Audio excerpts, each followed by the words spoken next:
Legenda Petani Immortal episode 55. Saat Fei Guoqiang selesai mengumpat anjing itu, Li Yunfei sudah selesai merapikan. Sementara beberapa anggota tim pencarian dan penyelamatan masih mencuci panci dan wajan.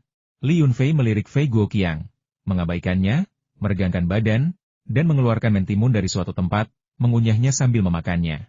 Membawa beban berat berupa sayuran segar ke pegunungan? Sungguh tidak profesional. Hal ini semakin menurunkan pendapat Fei Guoqiang tentang Li Yunfei. Baru setelah rombongan berangkat, menyeberangi sungai, dan mencapai persimpangan jalan di puncak gunung kedua, melihat rambu peringatan, Fei Guoqiang tidak bisa menahan diri untuk bertanya kepada Li Yunfei. Apa arti rambu peringatan ini? Benarkah ada ular piton pemakan manusia? Apakah ada banyak babi hutan dan serigala? Fei Guoqiang, selaku ketua tim pencarian dan penyelamatan, menahan rasa tidak senangnya dan bertanya kepada Li Yunfei. Karena merasa iba terhadap keluarga para pelancong yang hilang, Li Yunfei tidak berpura-pura bodoh. Aku telah melihat beberapa ular piton.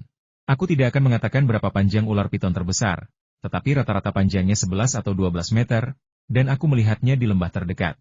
Aku tidak tahu apakah mereka memakan manusia, karena aku tidak melihat mereka memakan siapapun dengan mata kepala sendiri. Namun, aku memang melihat seekor ular piton yang menyerang kami, dan aku cukup beruntung bisa lolos. Babi hutan dan serigala bukanlah ancaman besar bagi kami.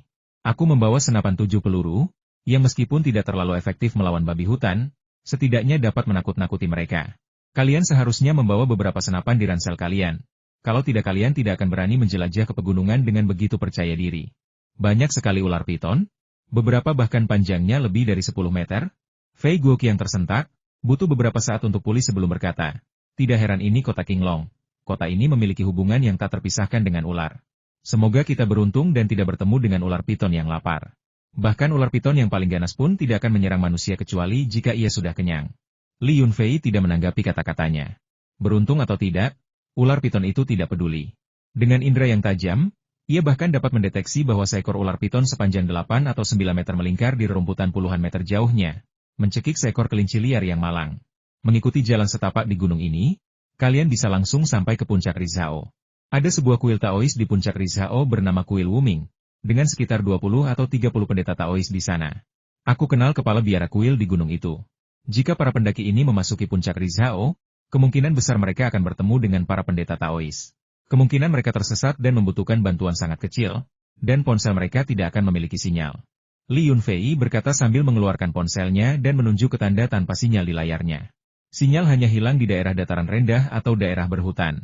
Jadi, kita bisa naik ke tengah gunung dan mengambil percabangan jalan ke arah barat daya untuk mencari keberadaan mereka. Fei Guoqiang tidak setuju, sambil menunjuk ke lembah yang agak datar dan berkata, Anda bilang tidak ada sinyal telepon seluler, tetapi mungkin ada di dekat sini. Cari di sepanjang aliran sungai, kita mungkin menemukan sesuatu.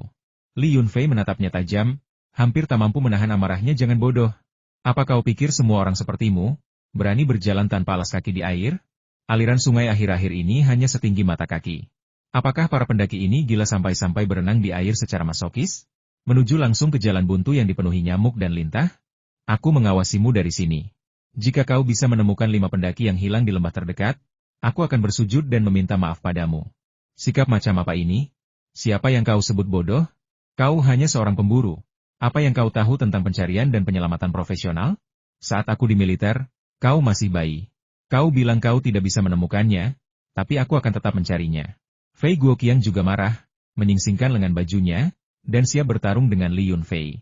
Para anggota tim pencarian dan penyelamatan yang datang bersamanya tidak tahan lagi dan segera menarik Fei Guoqiang ke samping, menasihati, Kapten, jangan marah.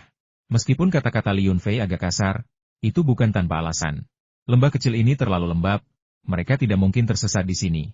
Selain itu, mereka baru mengirimkan sinyal bahaya pada hari kedua, dan pesan teks dengan jelas menyatakan bahwa mereka tersesat 2 hari setelah memasuki pegunungan. Lokasi ini hanya dari perjalanan hari pertama. Mari kita manfaatkan waktu pagi ini dan lanjutkan perjalanan kita. Fei Guoqiang tentu tidak akan mengakui bahwa dia bodoh, tetapi dia benar-benar tidak memiliki keberanian untuk mencari orang itu di sepanjang sungai. Tiba-tiba, anjing pelacak itu menggonggong ketakutan, bulu di lehernya berdiri tegak, menatap semak-semak yang berjarak puluhan meter. Ular piton sepanjang 8 atau 9 meter itu, setelah melahap kelinci yang dicekik, sepertinya menyadari bahwa kelompok orang ini bukanlah orang yang bisa dianggap remeh. Ia perlahan merayap keluar dari semak-semak, tubuhnya yang berwarna kuning dan hitam mematahkan beberapa ranting pohon. Ia melirik mereka, menyeberangi jalan setapak, dan menghilang ke dalam semak-semak di sepanjang tepi sungai. Dalam sekejap mata, ia lenyap. Kemunculan ular piton itu membuat Fei Guoqiang ketakutan, dan ia pun berteriak-teriak. Ia sudah bertahun-tahun tidak menghadapi bahaya, dan ketika bahaya tiba-tiba muncul, ia benar-benar tercengang. Senapan berburunya ada di dalam ranselnya, tetapi ia tidak sempat mengeluarkannya. Li Yunfei mendengus dan berjalan melewati kerumunan yang ketakutan. Berdiri di depan tim, dia berkata, "Ayo pergi. Ular piton sepanjang 8 atau 9 meter ini masih kecil, dan baru saja makan. Tidakkah kalian melihat perutnya yang membuncit? Siapkan senjata kalian. Begitu kita berada di gunung ini, keselamatan kita tidak bisa dijamin. Di pegunungan, mendengarkan pemandu adalah tindakan yang baik." Setelah berbicara, dia akhirnya berjalan ke posisi di mana pemburu pemandu seharusnya berada. Orang yang memimpin anjing pencari mengikuti di belakangnya, mengeluarkan beberapa pakaian dan membiarkan anjing pencari mengendusnya. Mungkin aroma yang tertinggal di sini sudah terlalu hilang, karena anjing pencari tidak bereaksi. Pria bertubuh kekar bernama Wang Peng mengikuti dari dekat, dan ketika menemukan kesempatan, ia mendekati Li Yunfei dan berkata dengan kagum, "Kau benar-benar pria sejati. Kau bahkan tidak berkedip ketika melihat ular piton. Izinkan saya memperkenalkan diri, nama saya Wang Peng, dan saya adalah seorang prajurit pengintai di Angkatan Darat. Katakan padaku, mangsa paling ganas apa yang pernah kau buru? Apa mangsa paling ganas yang pernah kau buru?" Tanya Li Yunfei sambil tersenyum. Sulit untuk mengatakannya.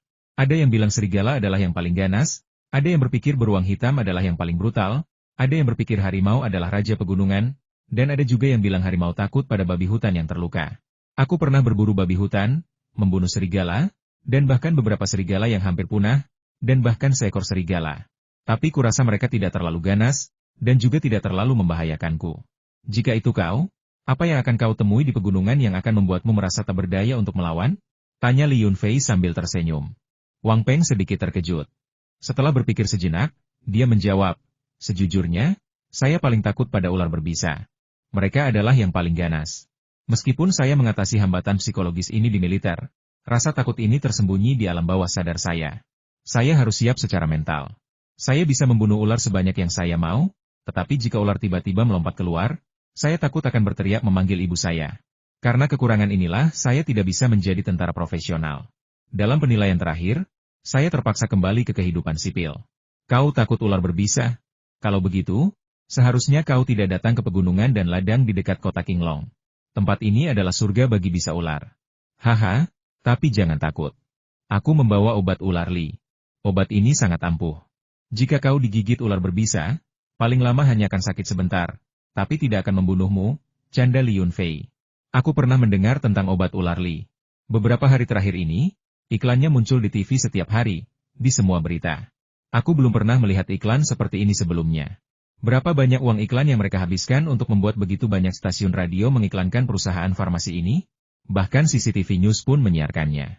Tapi kurasa lebih baik kita tidak pernah punya kesempatan untuk menggunakannya, kata Wang Peng dengan santai. Benar sekali, petualangan terbaik adalah petualangan yang tidak membutuhkan obat-obatan. Li Yunfei setuju dengan pendapatnya. Wang Peng tiba-tiba menyadari sesuatu dan berseru. Tunggu sebentar, jangan membingungkan saya. Anda masih belum mengatakan apa mangsa paling ganas yang pernah Anda buru. Haha, sebenarnya aku sudah bilang, itu ular berbisa. Kebanyakan ular kobra raja di negara kita hanya berukuran sekitar 3 meter. Tetapi waktu itu aku pergi ke pegunungan, aku bertemu dengan ular kobra raja yang panjangnya lebih dari 4 meter. Saat itu, aku berada di pegunungan bersama 2 tentara untuk urusan bisnis, dan mereka semua membawa senjata. Ular kobra raja itu tiba-tiba melesat keluar, dan dalam kekacauan, beberapa rentetan peluru mengenai ekor ular itu. Meskipun begitu, ular itu masih berdiri tegak dan menerkam kami dengan bisa yang sangat mematikan, mencoba menggigit semua orang di depannya sampai mati. Di tengah krisis, senjata itu sudah tidak berguna lagi. Kebetulan saya memegang sebatang kayu, dan dengan tarikan yang kuat, saya berhasil menjatuhkannya dari tebing. Saya pikir itu sudah berakhir, tetapi ketika kami kembali ke perkemahan malam itu, salah satu prajurit yang telah melukai ular kobra itu meninggal, dengan bekas gigitan taring ular yang besar di lehernya. Kata-kata Li Yunfei membangkitkan rasa ingin tahu seluruh tim pencarian, yang berseru dengan terkejut, bagaimana mungkin? Ular pendendam macam apa ini? Saat kalian mendirikan kemah, apakah tidak ada yang berjaga di malam hari? Bahkan ada yang menduga Li Yunfei mengarang cerita. Bagaimana mungkin orang biasa seperti dia memiliki kesempatan untuk pergi ke pegunungan bersama para prajurit untuk menangani masalah? Mengabaikan pertanyaan-pertanyaan itu, Li Yunfei melanjutkan. Saat itu, tidak hanya ada orang yang bertugas malam, tetapi juga sebuah kamp militer kecil yang tertutup rapat. Setelah fajar, saat melakukan pencarian, kami menemukan sesuatu telah membuat lubang kecil di tanah di bawah pagar kawat, dan ada sisik ular di tanah. Saya langsung mengenali warna sisiknya, itu adalah sisik ular kobra raja yang kami lukai siang hari. Apa? Benarkah? Tak bisa dipercaya. Semua orang merinding dan menunduk ketakutan, khawatir seekor kobra raja tiba-tiba melompat keluar. Beberapa kadal biasa dengan cepat berlari melintasi jalan setapak, dan seseorang mengumpat ketakutan. Fei Guoqiang menatap Li Yunfei dengan tidak senang, lalu memaksakan diri untuk tetap tenang dan berkata, "Sungguh kebetulan. Ular macam apa yang begitu pintar? Bahkan jika ia ingin balas dendam, ia tidak akan bisa menemukan jejakmu. Ia bukan anjing. Bagaimana mungkin ia bisa melacakmu? Bukankah ada prajurit lain? Dia masih hidup, kan?" Li Yunfei berkata dengan suara berat, "Aku juga memikirkan masalah ini saat itu, jadi aku bertanya kepada orang yang bertanggung jawab di kamp militer. Dia menjawab bahwa seorang prajurit lain telah kembali ke kamp kemarin untuk menjalankan misi lain. Kami semua merasa ada yang tidak beres, jadi kami kembali ke jalan yang sama untuk mencarinya. Di perjalanan, kami menemukan tubuh prajurit itu, yang telah berubah menjadi ungu dan hitam serta dipenuhi bintik-bintik racun di sekujur tubuhnya. Astaga, ular kobra raja itu sangat ganas. Bagaimana ia menemukan musuhnya? Ini terlalu aneh, aku tidak percaya. Tunggu sebentar. Bukankah kau salah satu orang yang menyerang ular kobra raja? Kenapa kau baik-baik saja? Itu bohong, itu jelas bohong. Kau mencoba menakut-nakuti kami, kan? Kedua tentara bersenjata itu sudah mati. Ular kobra raja ini sangat kuat, ia tidak akan membiarkanmu pergi, kan? Siapa bilang dia membiarkanku pergi?" Li Yunfei mencemooh keraguan itu. "Ada alasan di balik apa yang terjadi. Aku memasuki tempat terpencil dan memutus pengejaran ular kobra raja. Aku tidak muncul kembali sampai sebulan kemudian, dan aku langsung pergi dengan helikopter. Mendengar ini, kau pikir aku lolos dari kematian karena keberuntungan semata karena naik helikopter, kan? Bukankah begitu? Kurasa ular kobra itu pasti bermutasi dan memiliki indera penciuman yang sama dengan anjing pemburu. Karena kau tidak melewati jalan pegunungan, tentu saja ia tidak bisa melacakmu." Semua orang setuju dengan kesimpulan ini dan berteriak, tetapi jauh di lubuk hati mereka sudah mempercayai cerita yang diceritakan Li Yunfei. Anda tidak akan pernah menyangka bahwa 6 bulan kemudian, saya bertemu lagi dengan ular kobra raja di sebuah pertanian di Lijiashai, kota Qinglong, ratusan mil jauhnya dari tempat kejadian. Untungnya, para pemetik buah di pertanian itu melihatnya dan melarikan diri ketakutan, sehingga tidak ada korban jiwa. Kemudian, saya dan para pemburu ular pergi ke gunung di belakang pertanian dan mencari selama setengah hari sebelum akhirnya menemukan jejaknya dan berhasil membunuhnya berkat keberuntungan semata. Ketika semua orang mendengar bahwa ular kobra raja yang aneh itu telah mati, entah mengapa, mereka merasa lega. Wang Peng menyeka keringat di dahinya dan bergumam, "Akhirnya mati juga. Sepertinya ular berbisa ini telah menjadi roh. Jika tidak mati, kurasa kau tidak akan berani pergi ke pegunungan lagi." Namun, Fei Guoqiang tidak mau membiarkan anggota timnya tertipu oleh Li Yunfei, dan berteriak, "Ceritamu sangat bagus, tapi kata-katanya tidak cukup. Kau bilang kau membunuhnya. Tapi di mana bangkai ular kobra raja itu? Ular kobra raja sepanjang itu adalah ular raksasa langka di Tiongkok. Jika ada yang melihatnya, pasti akan menjadi berita. Tapi kau bahkan tidak punya foto. Jadi apa yang kau bicarakan? Kalau kita bicara soal mengarang cerita, aku juga tidak buruk. Jika aku bilang aku telah membunuh seekor naga, apakah kau akan percaya padaku?" Li Yunfei menyimpan foto-foto itu di ponselnya, tetapi dia terlalu malas untuk menjelaskan. Percaya atau tidak, biarkan mereka mengatakan apapun yang mereka inginkan. Setelah menyelesaikan cerita, mereka sampai di persimpangan jalan di tengah pendakian gunung. Jalan lurus akan menuju kuil peri dan kuil tanpa nama. Mengambil jalan kecil ke kanan akan menuju jalan setapak yang belum dikembangkan dan sepi. Di persimpangan itu, ada rambu peringatan tua dan rusak yang bertuliskan, "Bagian yang belum dijelajahi, dilarang masuk." Para anggota tim pencari memegang beberapa potong pakaian di dekat hidung anjing-anjing itu untuk diendus, lalu membiarkan mereka mengendus tanah di persimpangan jalan. Kedua anjing pencari itu tiba-tiba menggonggong dengan gembira. Ekor mereka bergoyang-goyang liar, dan mereka tampak hendak menyerbu ke depan. "Kapten, kami menemukan petunjuk. Kelima pendaki itu berjalan melewati sini," teriak anggota tim yang memimpin anjing itu dengan gembira, sambil menunjuk ke sebuah tempat beberapa meter di belakang rambu peringatan. Gulma-gulma itu, meskipun terinjak-injak, akan cepat pulih. Namun, ada sekelompok mawar liar di dekatnya, mekar dengan indah. Beberapa mawar teratas telah dipetik, hanya menyisakan batang kosong. Li Yunfei melirik tanda-tanda pada batang. Tanda-tanda itu sudah kering, menunjukkan bahwa mawar-mawar itu telah dipetik sekitar sehari yang lalu. Garis waktu sekarang sudah jelas. Oleh karena itu, dapat disimpulkan bahwa ketika pihak lain melewati tempat ini, mereka hanya berhenti sebentar sebelum menuju ke kedalaman pegunungan yang tidak dikenal melalui jalur ini.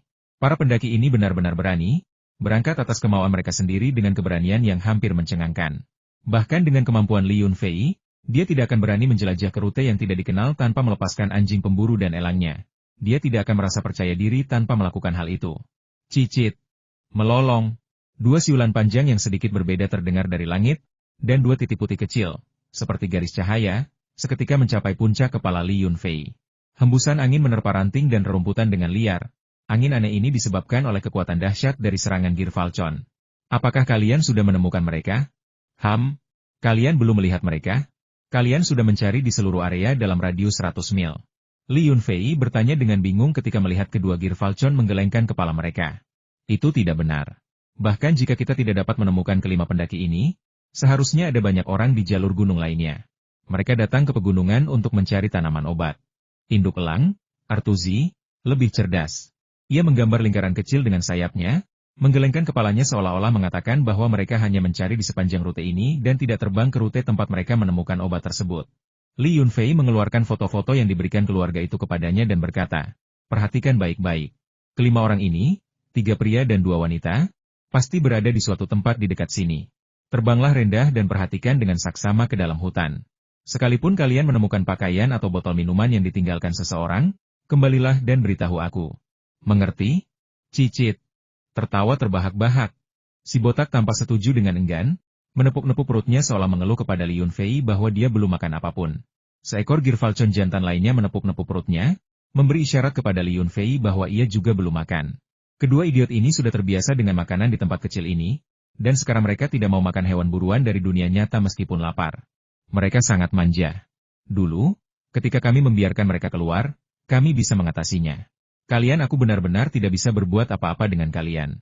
Baiklah, untungnya aku masih punya 2 potong daging sapi rebus di ranselku. Kalian bisa memakannya sekarang. Ingat untuk mengembalikan kedua burung pegar itu kepadaku sebelum gelap nanti. Aku ingin makan ayam kampung. Kata Li Yunfei, sambil mengeluarkan 2 potong daging sapi rebus dari ranselnya. Masing-masing hanya sebesar kepalan tangan, satu untuk setiap burung pegar, dan menyuapkannya ke mulut mereka. Kedua burung Gear Falcon itu mengeluarkan teriakan gembira, menyambar daging sapi yang sudah dimasak, dan terbang lagi untuk mencari tempat yang aman untuk makan. Percakapan antara Li Yunfei dan elang laut itu telah membuat anggota tim pencarian berdarah besi terkejut. Mereka menatap tak percaya, seraya berseru, "Apakah kedua elang ini kerasukan? Mereka bisa mengerti apa yang kau katakan? Dan mereka bahkan meminta makanan? Ini benar-benar omong kosong. Kau pasti berbohong kepada kami, kan? Dan ular kobra raja yang sepintar monster itu, kau juga mengarangnya, kan?" Fei Guoqiang hampir pingsan. Nada bertanya-tanya berubah. Dia baru saja selesai mendengar cerita mengerikan yang hanya setengah dia percayai, dan sekarang sesuatu yang lain terjadi tepat di depan matanya ya. Apa yang terjadi sekarang sebenarnya tidak terlalu menakutkan, tetapi mengingat cerita yang baru saja dia dengar, itu bahkan lebih mengerikan. Apakah benar-benar ada hewan secerdas ini di dunia ini? Li Yunfei sebenarnya tidak bermaksud menakut-nakuti siapapun. Apakah itu benar-benar perlu?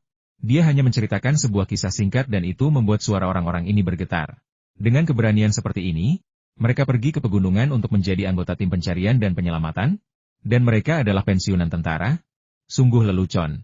Lagi pula, Gear Falcon dikenal sebagai dewa elang, bagaimana bisa menakutkan? Aku hanya mengobrol dengan mereka beberapa menit dan memberi mereka 2 potong daging sapi matang. Dan kalian semua langsung pucat ketakutan? Ada apa dengan kalian? Kalian bisa bicara dengan anjing, tapi aku tidak bisa bicara dengan Gear Falcon? Jangan melamun lagi, hari sudah mulai gelap, ayo cari tempat untuk berkemah. Siang hari tidak apa-apa, tapi malam hari ular dan serangga akan keluar berburu. Tanpa bubuk racun dan api unggun untuk perlindungan, akan berbahaya, Li Yunfei memperingatkan. Ya, ayo kita segera cari tempat berkemah. Wang Peng sangat takut pada ular dan telah mengikuti Li Yunfei kemana-mana. Sekarang setelah melihat hal-hal aneh di sekitar Li Yunfei, dia langsung mempercayai cerita tentang ular kobra raja yang baru saja diceritakan Li Yunfei kepadanya. Baiklah, mari kita cari tempat berkemah dulu. Fei Guoqiang tampaknya telah kehabisan semua kekuatannya dan tidak lagi memiliki kepercayaan diri untuk melawan Li Yunfei. Saat mereka mencari tempat berkemah, dia bertanya dengan cemas, "Apakah ada banyak ular kobra raja seperti yang kau lihat di pegunungan? Akankah kita bertemu dengan salah satunya? Kudengar Gear Falcon bisa menangkap ular. 2 ekor yang kau pelihara seharusnya mampu menangani ular kobra raja yang panjangnya 3 atau 4 meter, kan? Siapa tahu, apapun bisa terjadi di pegunungan. Tapi jangan khawatir, dengan jumlah kita yang banyak, selama kita tidak masuk terlalu dalam, Seharusnya tidak ada bahaya yang terlalu besar. Dengarkan, ada pergerakan dari pegunungan. Setelah Li Yunfei selesai berbicara, semua orang terdiam, mendengarkan lolongan binatang buas yang datang dari kedalaman pegunungan. Mungkin cukup jauh, jadi mereka tidak bisa memastikan apakah itu serigala atau babi hutan. Namun, hal ini juga menjadi pertanda bahaya yang akan datang. Bahkan sebelum matahari terbenam, binatang buas yang lapar sudah tidak dapat menahan diri dan memberi isyarat untuk makan. Setelah mengikuti jalan setapak ini selama lebih dari 10 menit, jalan di depan semakin sulit dilalui. Namun, rumput musim semi tumbuh subur, dan pemandangannya luar biasa. Pohon-pohon pinus di kedua sisi tumbuh semakin lebat, menghalangi satu-satunya celah sinar matahari, membuat semuanya menjadi gelap gulita. Orang-orang yang cemas itu telah menyalakan lampu sorot mereka. Setelah melewati hutan pinus kecil ini, jalan setapak di pegunungan tiba-tiba menjadi curam, dan lereng bukit yang cerah dipenuhi dengan bunga liar berbagai warna. Sebuah pesta warna yang sangat indah. Li Yunfei tiba-tiba melambaikan tangannya dan berkata, "Tunggu sebentar, lihat bunga-bunga di lereng bukit ini. Apakah ada yang menginjaknya?" Kelopak bunga yang berguguran semuanya terkumpul di satu tempat. Peringatan Li Yunfei mendorong semua orang untuk mengamati area tersebut dengan saksama, yang memang agak berantakan. Salah satu anggota tim pencarian, yang sedang berjalan-jalan dengan anjingnya, ingin anjing penyelamat mengendus-endus, tetapi mungkin karena ia terlalu jauh masuk ke dalam, kakinya terpeleset, dan ia kehilangan keseimbangan. Dengan jeritan, ia dan anjingnya terguling menuruni lereng bukit. Meskipun lerengnya tidak curam, hal itu mengejutkan semua orang. Wang Peng, yang berhati baik, segera meluncur turun untuk memeriksa rekan setimnya yang terjatuh. Yang lain juga ingin meluncur turun, tetapi Li Yunfei dengan cepat menghentikan mereka. "Tunggu saja, kita tidak bisa semuanya turun. Lereng ini terlalu curam. Meskipun ada bunga dan rumput yang tumbuh, lapisan tanahnya sangat tipis dan akarnya terlalu dangkal. Saat kita naik, kemungkinan besar kita tidak akan mendapatkan pijakan." Teriakan Li Yunfei membuat semua orang tersadar. Anggota tim yang terjatuh itu tidak terluka, tetapi ia cukup ketakutan. Ia baru saja mendengar cerita tentang ular kobra raja dan takut mungkin ada ular berbisa di antara tanaman di bawahnya. Begitu mendarat, ia langsung melompat dan dengan panik menepuk-nepuk serta menggoyangkan tubuhnya. Takut ada sesuatu yang akan menggigitnya. Dia terkejut ketika tiba-tiba mendengar suara klik di bawah kakinya. Setelah diperiksa lebih dekat, dia menyadari itu adalah sepasang kacamata hitam coklat yang bergaya, dan itu adalah kacamata wanita. Anjing pencari dan penyelamat itu sudah bangun dan menggonggong dengan gembira ke arah kacamata hitam. Gonggongan itu menandakan bahwa ia telah menemukan sesuatu dan sedang menunggu hadiah dari pemiliknya. Wang Peng sudah berlari ke sisinya. Dan begitu melihat kacamata hitam itu, dia berteriak dengan suara lantang, "Menemukan kacamata hitam wanita, pasti mereka meninggalkannya." Mendengar itu, Kapten Fei Guoqiang dengan gembira berteriak, "Bagus, kita yakin mereka melewati rute ini, jadi kita bisa mempersempit area pencarian. Cari di area sekitarnya dan lihat apakah kalian bisa menemukan barang lain yang tertinggal." Anggota tim memimpin anjing pemburu, membiarkannya mengikuti jejak aroma. Anjing itu, yang gembira setelah menerima bakso istimewa, mengendus aroma pada kacamata hitam dan berjalan ke tepi platform kecil.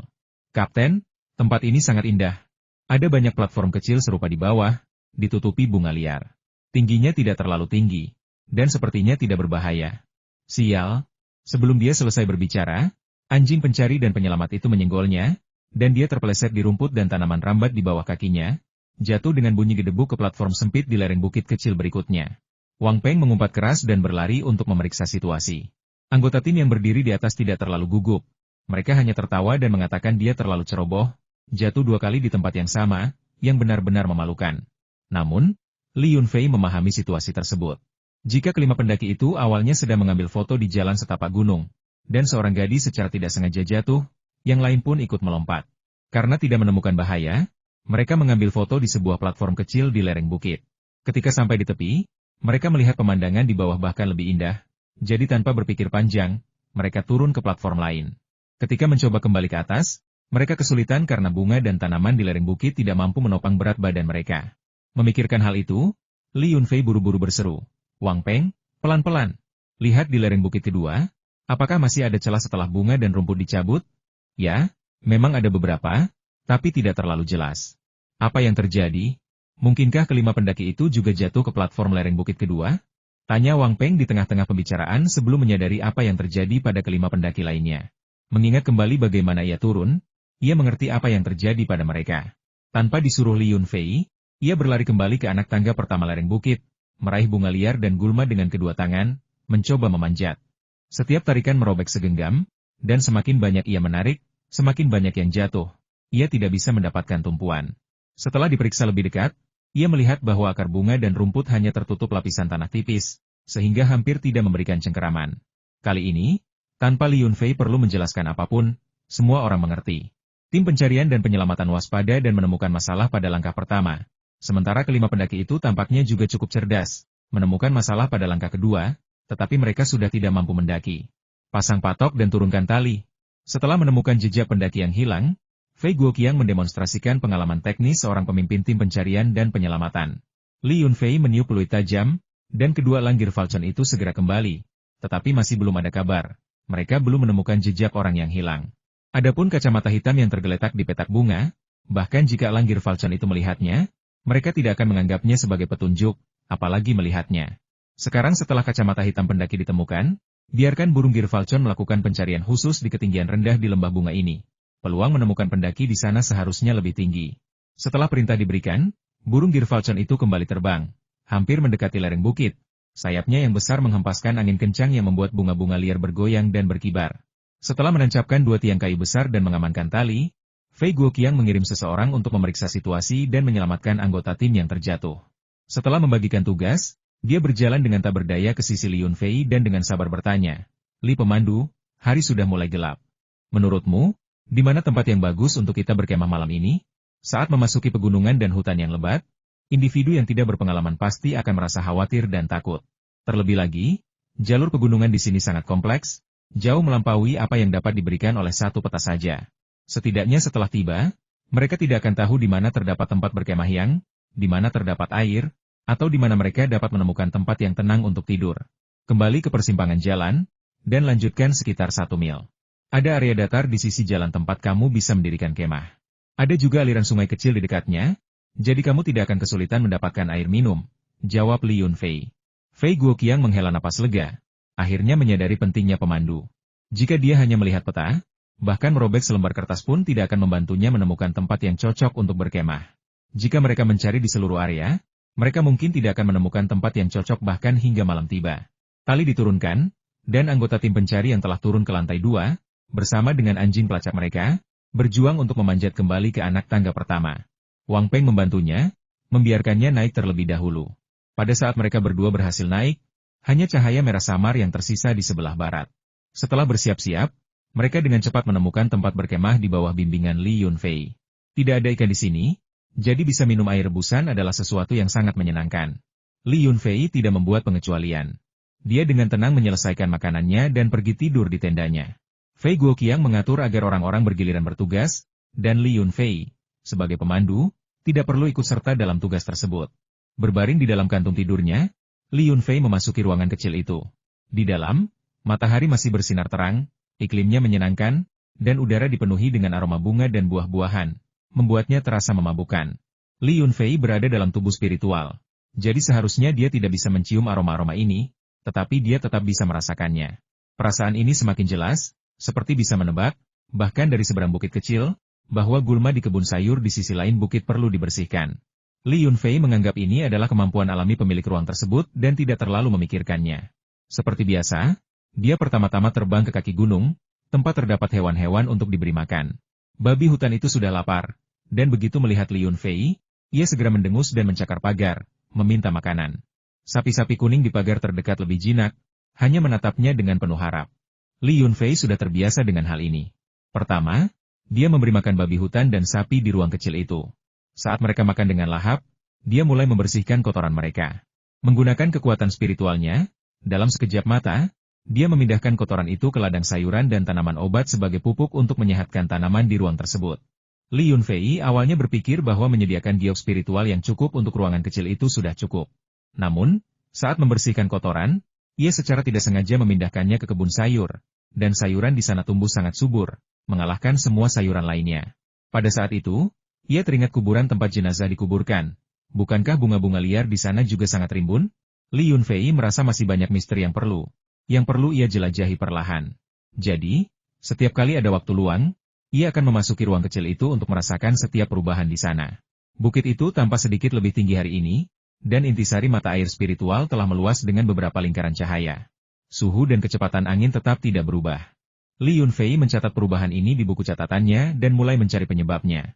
Akhirnya, di ruang bawah tanah anggur, ia menemukan bahwa lapisan luar batu geokasar telah pecah. Batu geokasar berbentuk batu penggiling ini telah terserap oleh ruang kecil tersebut. Ini pasti ular-ular piton. Kalau tidak mungkin ada makhluk yang masuk ke gudang anggur ini. Li Yunfei dalam hati mencatat 2 ular piton raksasa itu sebagai kesalahan. Batu giok mentah senilai puluhan juta ini telah disia-siakan begitu saja. Semua ini membutuhkan biaya. Jika kita memiliki cukup giok spiritual, ruangan kecil ini pasti bisa diperbesar. Tetapi biaya hidup sehari-hari akan sangat besar. Sesuatu yang tidak mampu ditanggung oleh petani kecil sepertiku. Li Yunfei menghela napas, meletakkan buku catatan itu kembali ke tempatnya, dan sudah waktunya untuk berkultivasi lagi. Sebelum fajar, Ketua tim Fei Guoqiang mendesak semua orang untuk bangun. Setelah sarapan cepat, kelompok itu kembali ke tempat mereka menancapkan patok kayu malam sebelumnya. Kali ini, mereka menggunakan tali panjang, dan begitu tali panjang mencapai batasnya, mereka menggunakan tali pendek untuk turun lapis demi lapis. Dilihat dari atas, perkiraan kasar menunjukkan bahwa jarak ke dasar setidaknya 100 meter. Wang Peng, seorang mantan pramuka, menawarkan diri untuk memimpin jalan. Setelah beristirahat semalam, ia tampaknya telah mendapatkan kembali keberaniannya dan tidak lagi menyebutkan rasa takutnya pada ular. Penurunan itu berjalan dengan lancar secara mengejutkan. Di anak tangga ke-10, mereka menemukan beberapa sampah rumah tangga, termasuk kemasan luar kotak makan siang yang dapat memanaskan sendiri, bungkus sosis, botol air mineral, dan bahkan kotoran manusia. Barulah setelah turun ke dasar dan memastikan keadaan aman, mereka yang masih berada di puncak mulai mengikuti. Lereng bukit bertingkat ini miring ke arah barat daya, dan tidak ada jalan setapak yang mengarah kembali ke arah mereka datang. Bagian bawah lereng bukit sangat lembab, dipenuhi lintah, nyamuk, dan serangga kecil lainnya. Lumpur di tanah mencapai setinggi mata kaki, membuat pergerakan sangat sulit. Mengikuti jalan berlumpur dan berbahaya ini, kami hanya bisa terus maju. Setelah berjalan sekitar 2 mil, kami menemukan beberapa gumpalan tisu toilet berlumuran darah yang membungkus lintah mati di rerumputan di samping kami. Melihat hal ini, kelompok tersebut semakin yakin bahwa barang-barang itu ditinggalkan oleh beberapa pendaki yang hilang. Namun, jalan di depan jauh dari menjanjikan. Semakin jauh mereka berjalan, semakin lebat semak-semaknya, cabang-cabangnya membentuk kanopi alami yang menghalangi semua sinar matahari. Kelompok itu mengeluarkan ponsel dan perangkat GPS mereka, namun betapa kecewanya mereka karena tidak ada sinyal sama sekali. Li Yunfei menganalisis situasi untuk mereka, dan menyimpulkan bahwa karena para pendaki ini berhasil menemukan lokasi untuk mengirim pesan, itu pasti sebuah bukit kecil. Mereka harus mengikuti jalan ini sampai mereka menemukan jalan menuju puncak. Semua orang setuju dengan dugaan Li Yunfei dan melanjutkan perjalanan dalam diam. Mengingat medan yang rumit, Li Yunfei tidak dapat memanggil Gir Falcon untuk meminta bantuan. Setelah berjalan sekitar 5 atau 6 jam, jalan setapak ini telah menyimpang jauh dari rute yang dikenal. Semakin ke barat daya mereka pergi, semakin besar kemungkinan mereka mendekati rute lain menuju pegunungan. Namun, mengingat kedalamannya, Li Yunfei khawatir terlalu dekat dengan kuil Dewa Ular. Tempat itu terlalu menyeramkan. Dia selalu merasa terancam di sana, dan Li Yunfei tidak ingin masuk ke kuil Dewa Ular lagi. Saat jalan pegunungan berlumpur berbelok ke selatan, medan berangsur-angsur menanjak, akhirnya terbebas dari jalan yang berbahaya dan seperti rawa. Semua orang menghela napas lega, memandang ke langit, dan dapat merasakan matahari terbenam di barat. Hari sudah sore. Para anggota tim saling membantu, menemukan lintah dan serangga di tubuh mereka dan membakarnya dengan korek api atau mengoleskan bubuk obat. Butuh banyak usaha untuk menemukan serangga-serangga menjijikan dan menakutkan itu. Mereka juga bertemu ular berbisa di sepanjang jalan, tetapi Li Yunfei melihatnya lebih awal dan memperingatkan semua orang untuk menghindarinya, mencegah siapapun digigit. Li Yunfei melihat beberapa bukit kecil di dekatnya. Meskipun tidak ada jalan setapak yang jelas, dia berpikir dia bisa mendaki bukit-bukit itu jika dia berusaha sekuat tenaga. Dia menghitung bahwa jika kelima pendaki yang hilang itu mencapai titik ini, mendaki salah satu bukit, dan mengirimkan pesan teks darurat yang sangat penting, maka salah satu bukit di dekatnya berpotensi menjadi sumber sinyal darurat tersebut. Pada saat ini, tim pencarian dan penyelamatan harus menggunakan metode mereka. Fei Guoqiang melihat sekeliling dan berkata kepada salah satu anggota timnya, "Tembakkan suara sinyal untuk menarik perhatian orang yang hilang dan lihat apakah mereka dapat mendengar kita." Anggota tim tersebut merespons dan dengan cepat menembakkan 3 granat yang dilempar ke 3 arah berbeda. Masing-masing membentur dan meletus, menciptakan kepulan asap di udara. Setelah menembakkan suara sinyal, semua orang menahan napas, mendengarkan dengan saksama untuk setiap suara di sekitar mereka. Jika ada teriakan, misi mereka akan selesai.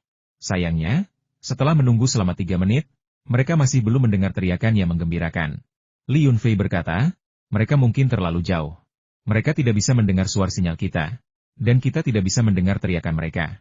Suruh anjing pelacak mengendus jejak mereka, dan aku akan menyuruh burung elang mencari di perbukitan terdekat. Sekarang sudah lewat pukul 4 sore. Jika kita tidak dapat menemukan mereka, itu akan menunda kita 1 hari lagi. Mereka sudah berada di pegunungan selama hampir 4 hari, dan makanan serta air mereka pasti sudah habis sekarang. Fei Guoqiang sedikit lebih optimis, mengatakan, kelompok orang ini sering mendaki di alam liar, jadi kemampuan bertahan hidup mereka lebih baik daripada turis biasa. Mereka membawa banyak makanan kali ini, yang terlihat dari selotip kemasan makanan yang tertinggal di jalan. Kita tidak bisa terburu-buru. Terburu-buru hanya akan menyebabkan kesalahan. Justru di saat-saat seperti inilah kita perlu tetap tenang. Li Yunfei tidak ingin bersaing dengannya untuk kepemimpinan tim, tidak perlu memperebutkannya. Namun, kondisi keras di pegunungan bukanlah sesuatu yang bisa ditanggung oleh pendaki biasa. Tim pencarian dan penyelamatan ini, dengan dia sebagai pemandu, telah menghindari banyak bahaya, namun tetap kelelahan hingga ingin berbaring dan tidur di jalan setapak pegunungan, kekuatan fisik dan mental mereka sangat terkuras. Mungkin kelembapan udara terlalu tinggi, atau mungkin bau menyengat rumput liar terlalu kuat, sehingga memengaruhi indera penciuman anjing pelacak dan mencegah mereka mendeteksi para pendaki yang hilang. Setelah mencoba semua barang pribadi yang diberikan oleh kelima keluarga tersebut, tanpa hasil, mereka terpaksa meninggalkan metode pelacakan penciuman. Kelompok itu sedang mendiskusikan apakah akan mencari tempat berkemah terlebih dahulu, beristirahat semalaman, lalu mencari orang yang hilang. 2 ekor Girfalcon berputar-putar di langit beberapa kali, dan tiba-tiba, di atas puncak tertinggi tepat di depan mereka, mengeluarkan teriakan yang aneh. Suara berkicau biasanya merupakan suara gembira yang secara naluriah dikeluarkan oleh burung Girfalcon ketika mereka bertemu mangsa atau target. Setelah mendengar itu, Li Yunfei melihat seekor elang kembali, terbang ke bahunya, dan menunjuk dengan sayapnya ke puncak bukit berhutan tempat benda itu ditemukan. Namun, Li Yunfei tidak bisa menebak apa yang telah ditemukannya dari suara panggilannya. Sepertinya kita telah menemukan sesuatu yang tidak biasa, tetapi kita tidak yakin apa itu. Bahkan jika kita mendaki gunung itu, hari akan benar-benar gelap saat itu. Aku belum pernah ke sini sebelumnya, jadi aku tidak tahu apakah ada tempat untuk berkemah. Aku lihat semua orang kelelahan. Kalian sebaiknya mendirikan kemah di kaki gunung terlebih dahulu, dan membakar setiap inci rumput di tempat kalian akan berkemah. Pastikan tidak ada satupun yang terlewat. Terakhir, taburkan bubuk penolak serangga dan ular di tanah. Aku akan naik gunung untuk melihatnya. Li Yunfei menunjuk ke area datar yang cocok untuk berkemah dan berkata kepada semua orang. Apa? Kau akan mendaki gunung di jam segini? Kita semua sudah kelelahan seharian. Apa kau masih punya energi untuk mendaki? Aku bahkan tidak bisa melangkah, tanya Wang Peng dengan terkejut, sambil menggaruk beberapa bekas luka berdarah di lehernya akibat gigitan. Bahkan Fei Guoqiang, yang selalu tidak menyukai Li Yunfei, menasihati, Li, pemandu, ini terlalu berbahaya. Siapa yang tahu bahaya apa yang mungkin terjadi setelah gelap? Tidak apa-apa jika kita banyak, tetapi jika kau mendaki gunung sendirian dan sesuatu benar-benar terjadi, kami tidak akan bisa membantumu. Saat ini, Fei Guoqiang benar-benar tidak ingin Li Yunfei mendapat masalah, karena jika Li Yunfei mendapat masalah, mereka tidak akan berani kembali melalui jalan yang sama, apalagi mencari rute pulang yang baru. Haha, kalian meremehkan aku. Aku seorang pemburu lokal. Aku bisa menumbangkan hewan liar apapun dengan satu tembakan. Aku sudah membunuh beberapa babi hutan dan ular kobra. Bagaimana mungkin aku bisa bertemu harimau? Kata Li Yunfei dengan santai, tidak menganggap serius nasihat orang banyak itu. Dia tidak ingin membuang waktu di sini dan ingin menemukan orang yang hilang sesegera mungkin agar dia bisa meninggalkan kelompok itu secara sah dan pergi menemui Michelle dan putri mereka, Chloe. Chloe akan berusia 1 bulan dalam beberapa hari, dan sebagai ayahnya, dia tidak bisa jauh darinya. Melihat tekad Li Yunfei yang kuat, yang lain berhenti mencoba membujuknya dan menyuruhnya untuk berhati-hati di jalan dan segera kembali jika menemukan petunjuk apapun, serta tidak pergi terlalu jauh sendirian. Li Yunfei memanggul ranselnya dan melangkah cepat, tidak menganggap serius jalan pegunungan itu. Mungkin karena tempat ini jarang dikunjungi, kualitas beberapa tanaman obat di lereng bukit sangat baik, seperti aconite dan fritillaria, yang melimpah, dan kadang-kadang cordyceps juga dapat ditemukan. Li Yunfei dengan santai memetik beberapa tumbuhan herbal biasa dan melemparkannya ke ruang kecilnya. Jika sulit memetiknya, dia akan berhenti sementara. Namun, melihat cordyceps, dia tidak bisa membiarkannya begitu saja. Ini musim panen, dan dia tidak tahu kapan panen berikutnya akan datang. Akan sangat disayangkan jika melewatkan musim ini. Setelah mengumpulkan lebih dari 10 tanaman cordyceps berkualitas tinggi, saat mulai mendaki bukit tujuan, kami tanpa diduga menemukan ginseng liar murni, yang, dilihat dari penampilannya saja, berusia sekitar 100 tahun. Li Yunfei sangat gembira. Meskipun ginseng dan tanaman obat lainnya dapat tumbuh di ruang kecil itu, menemukan ginseng liar asli yang berusia seabad bahkan lebih kecil kemungkinannya daripada memenangkan lotre. Bagian yang paling lucu adalah ginseng ini tumbuh tepat di sebelah jalan setapak di gunung.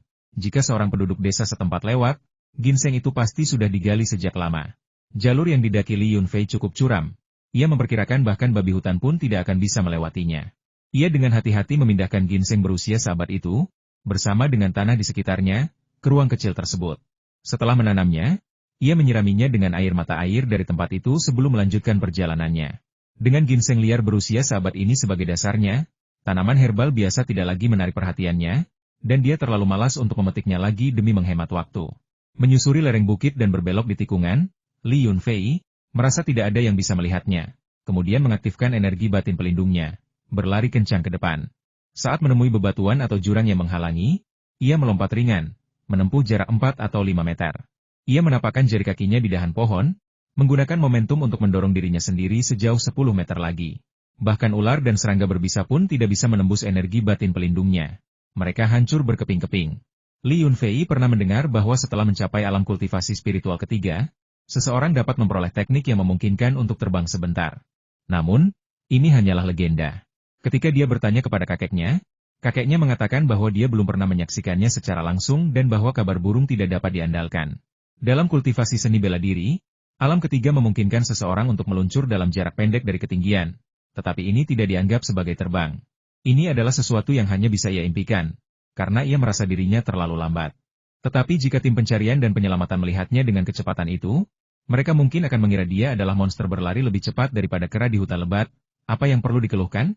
Ketika mereka sesekali menemui persimpangan jalan, Li Yunfei akan melompat ke puncak pohon untuk mengamati posisi burung Girfalcon dan kemudian menyesuaikan arahnya.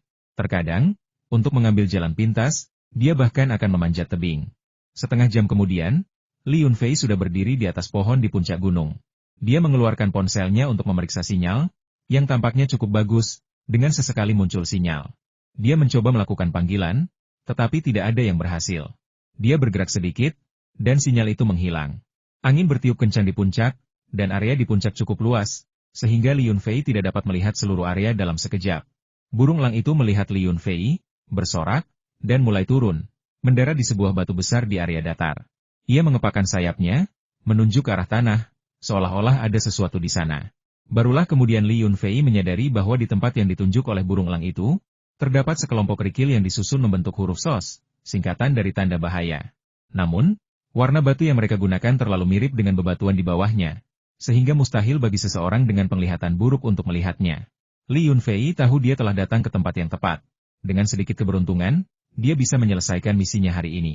Namun, ketika dia melompat turun dari puncak pohon, dia menemukan sesuatu yang tidak beres. Beberapa ular 5 langkah raksasa, juga dikenal sebagai ular berbisa berhidung tajam, melingkar di tempat batu-batu itu diletakkan. Pola mereka menyatu sempurna dengan warna bebatuan, dan satu gerakan salah bisa mengakibatkan gigitan. Ular berbisa jarang berkumpul bersama kecuali ada alasan khusus. Li Yunfei pernah melihat ular berbisa berkumpul sebelumnya.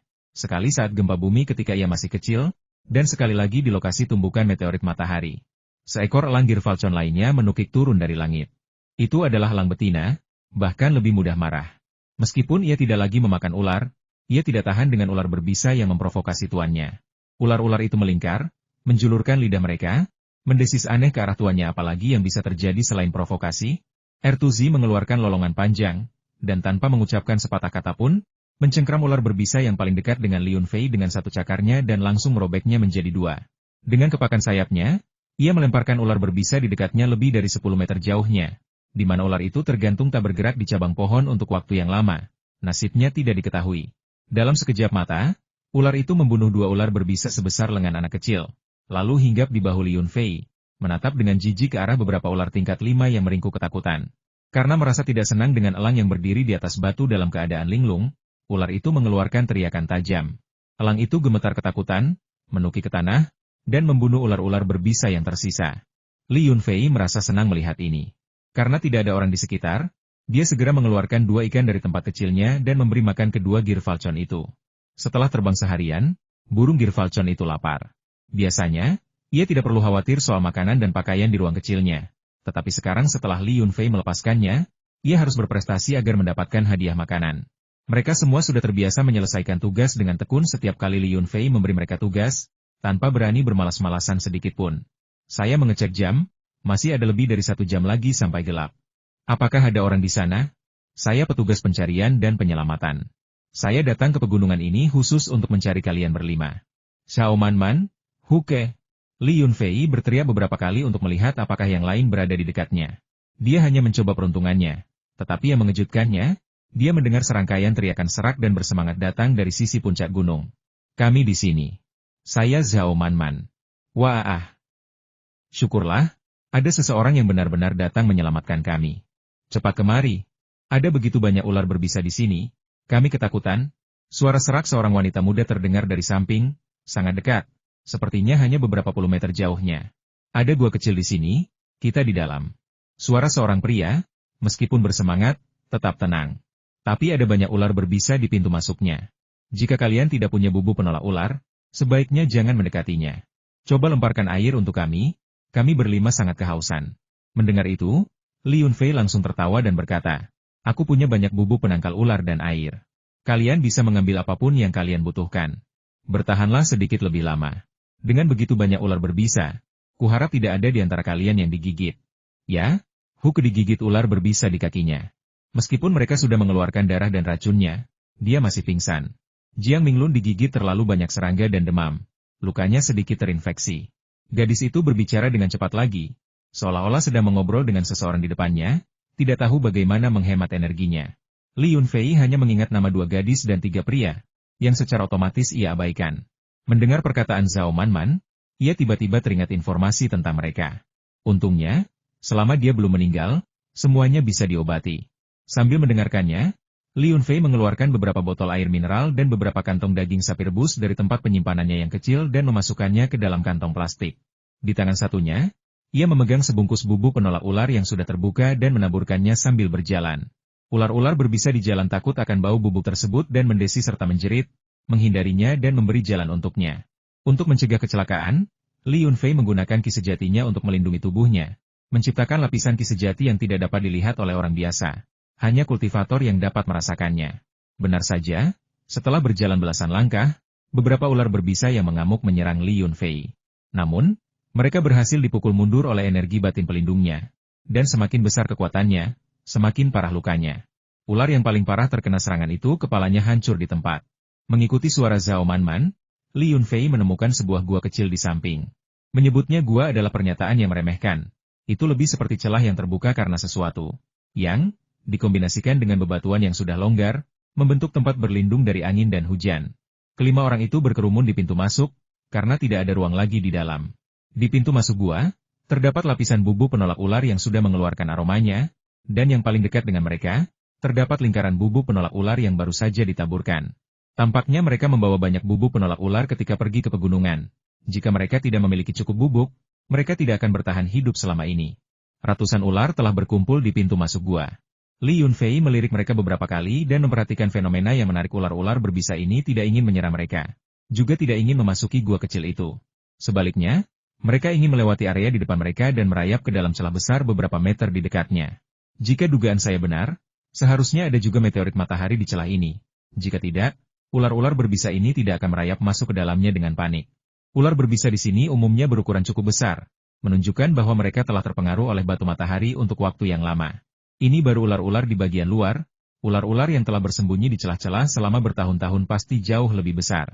Di ruang kecil milik Li Yunfei, dulunya ada seekor ular berbisa berhidung runcing. Karena diikat ke batu matahari sepanjang hari, ular itu bermutasi dengan sangat jelas. Namun, dia secara tidak sengaja membunuhnya kemudian, dan dia tidak pernah lagi memelihara ular berbisa di ruang kecil itu setelah itu. Oh, hati-hati. Ada ular berbisa di bawah kakimu. Astaga, kau sangat berani. Zhao Man adalah gadis ceria dengan paras cantik. Meskipun penampilannya sangat lusuh, dia tetap cantik. Haha, aku murid dari pemburu ular terkenal di desa kami, aku sama sekali tidak takut ular berbisa. Justru aku yang biasa makan ular, mereka tidak bisa memakanku. Kata Li Yunfei, sudah berjalan lebih dari 10 meter dari pintu masuk gua. Ular berbisa di bawahnya terlalu banyak. Bahkan setelah menaburkan bubuk penolak ular, dia tidak bisa bergerak maju. Ketika Zhao Man melihat Li Yunfei memasuki kawanan ular berbisa tanpa mengubah ekspresinya, dan bahkan tanpa melirik ular-ular di bawah kakinya, dia merasakan kekaguman. Setelah itu, dia merasa takut untuknya dan sesekali berteriak untuk memperingatkan Li Yunfei agar berhati-hati. Li Yunfei tidak ingin terlalu pamer di depan orang asing. Jadi dia berdiri di posisi ini, melemparkan air dan makanan yang telah dia siapkan sebelumnya, dan berkata, "Ini, makanlah sesuatu dulu, lalu aku akan mencari cara untuk mengeluarkanmu." Apakah kau tahu jenis ular berbisa apa yang menggigit gadis yang digigit ular itu? Salah seorang pria mengambil makanan dan air, membukanya dengan agak cemas, dan membagikannya kepada mereka yang sadar. Huke tertidur lelap, sementara pria lainnya, yang demam, hampir tidak mampu duduk dan minum air. Zhao Manman meneguk setengah botol air mineral dalam sekali teguk sebelum menjawab. Saat itu sangat kacau. Sekitar selusin ular berbisa tiba-tiba muncul, dan kami ketakutan. Kami bahkan tidak melihat seperti apa rupa ular yang menggigitnya. Kami kebetulan menemukan gua kecil ini dan berencana untuk bermalam di sini. Tetapi kemudian semakin banyak ular berbisa muncul, dan kami tidak punya kesempatan untuk keluar. Itu masuk akal. Ini mengakhkan dugaan Li Yunfei. Memang benda di celah itulah yang menarik ular berbisa dari luar. Awalnya, hanya beberapa ular yang muncul sekaligus, tetapi benda itu menghalangi jalan ular, mencegah mereka masuk, dan secara alami, semakin banyak ular berkumpul. Melihat ular-ular berbisa ini, Li Yunfei benar-benar ingin membuka peternakan ular di tempat yang sempit. Ular-ular berbisa ini sebenarnya cukup berharga. Apa yang orang lain anggap sebagai ular dan serangga yang menakutkan dan menjijikan, di mata para peternak ular, semuanya adalah uang kertas merah. Li Yunfei menekan keinginannya untuk menghasilkan uang dan mengajukan beberapa pertanyaan kepada mereka bagaimana reaksi Huke setelah digigit ular berbisa, bagaimana warna lukanya sekarang, apakah suhu tubuhnya meningkat. Kemudian dia menyuruh seseorang membantu Huke berdiri dan mengamati warna kulitnya dari kejauhan. Zhao Manman menjawab bahwa ketika Huke digigit, gejala keracunannya tidak begitu jelas, dan dia hanya sedikit berdarah. Saat itu dia meminum tablet obat ular ji, lalu mengiris kulitnya dengan pisau dan memeras darah berbisa keluar. Dia pikir dia baik-baik saja, tetapi pada malam hari dia tiba-tiba merasakan sakit, kadang-kadang berteriak histeris, kadang-kadang menangis kesakitan, dan seluruh otot tubuhnya gemetar tak terkendali. Siang hari ini, dia mulai jatuh koma. Li Yunfei mengerutkan kening. Situasi ini berbahaya, dia tidak menyangka keracunannya akan berlangsung begitu lama. Dari penjelasannya, jelas itu adalah neurotoksin dalam bisa ular, jenis racun yang ditemukan pada ular krait bergaris dan krait perak. Namun, ular-ular ini jarang menyerang manusia kecuali dihalangi, apalagi menyerang secara acak. Fakta bahwa dia telah meminum obat gigitan ular dan memeras darah berbisa, namun masih menunjukkan gejala keracunan yang parah, menunjukkan bahwa dia kemungkinan besar telah bertemu dengan ular berbisa kepala putih Himalaya, jenis ular berbisa kepala putih dengan bisa yang sangat ampuh. Tanpa penawar yang tepat dan tepat waktu, tingkat kematiannya sangat tinggi. Apakah dia muntah setelah digigit ular? Atau mengalami sakit perut? Tanya Li Yunfei dengan cemas. Sepertinya dia muntah sekali.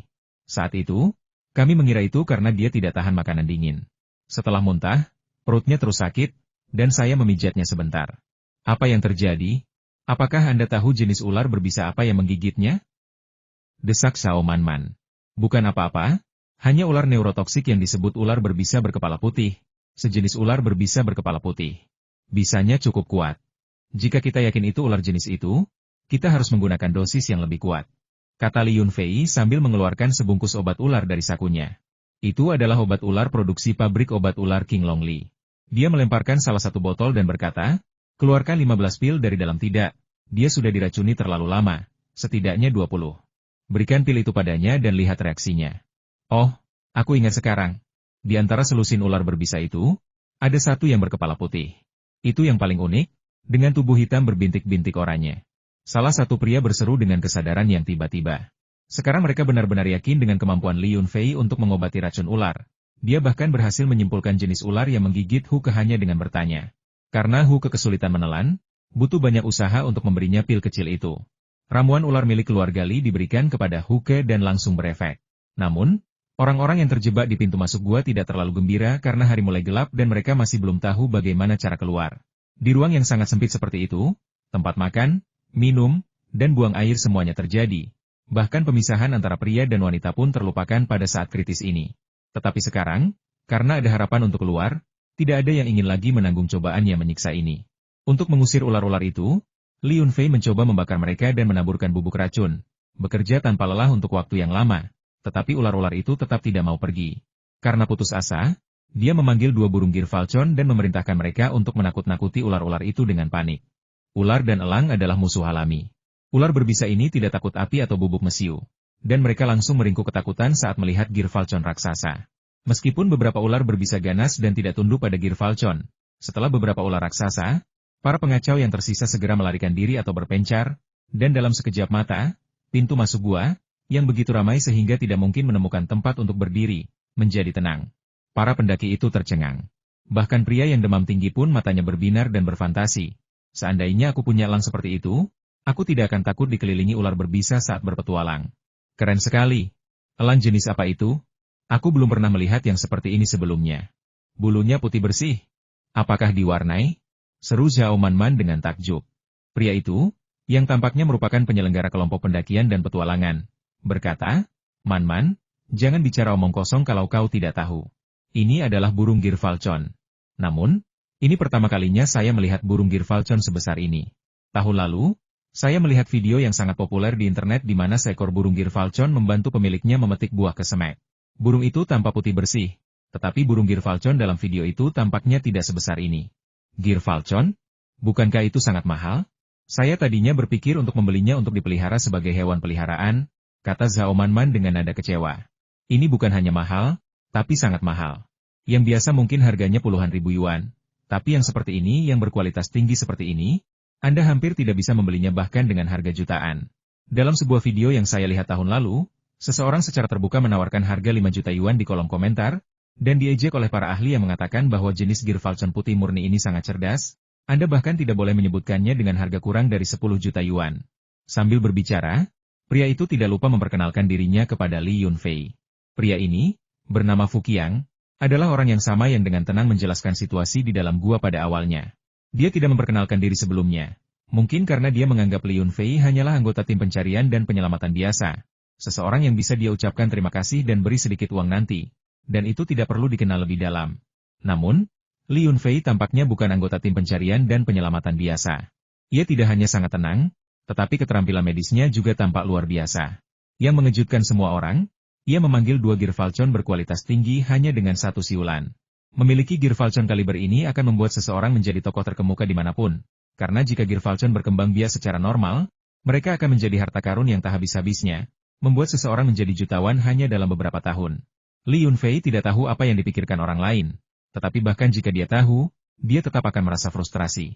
Karena selain 2 sarang pertama, yang diperkenalkan Wang Chao kepada sekelompok teman yang membeli semuanya dan menghasilkan banyak uang, kedua burung Girfalcon itu tidak berdiam diri di ruang kecil mereka sejak saat itu.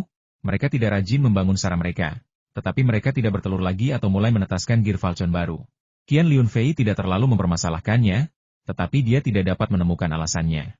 Dia sangat bingung, khawatir bahwa tinggal di ruang kecil terlalu lama akan memengaruhi kemampuan reproduksi hewan-hewan tersebut.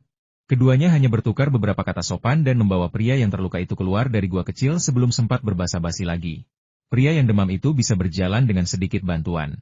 Tetapi Hu berada dalam keadaan setengah sadar dan membutuhkan seseorang untuk membawanya pergi. Melihat para pendaki tampak kelelahan dan lemah, Li Yunfei tidak punya pilihan selain mengambil tindakan sendiri dan mengangkat gadis cantik bertubuh mungil itu ke dalam pelukannya.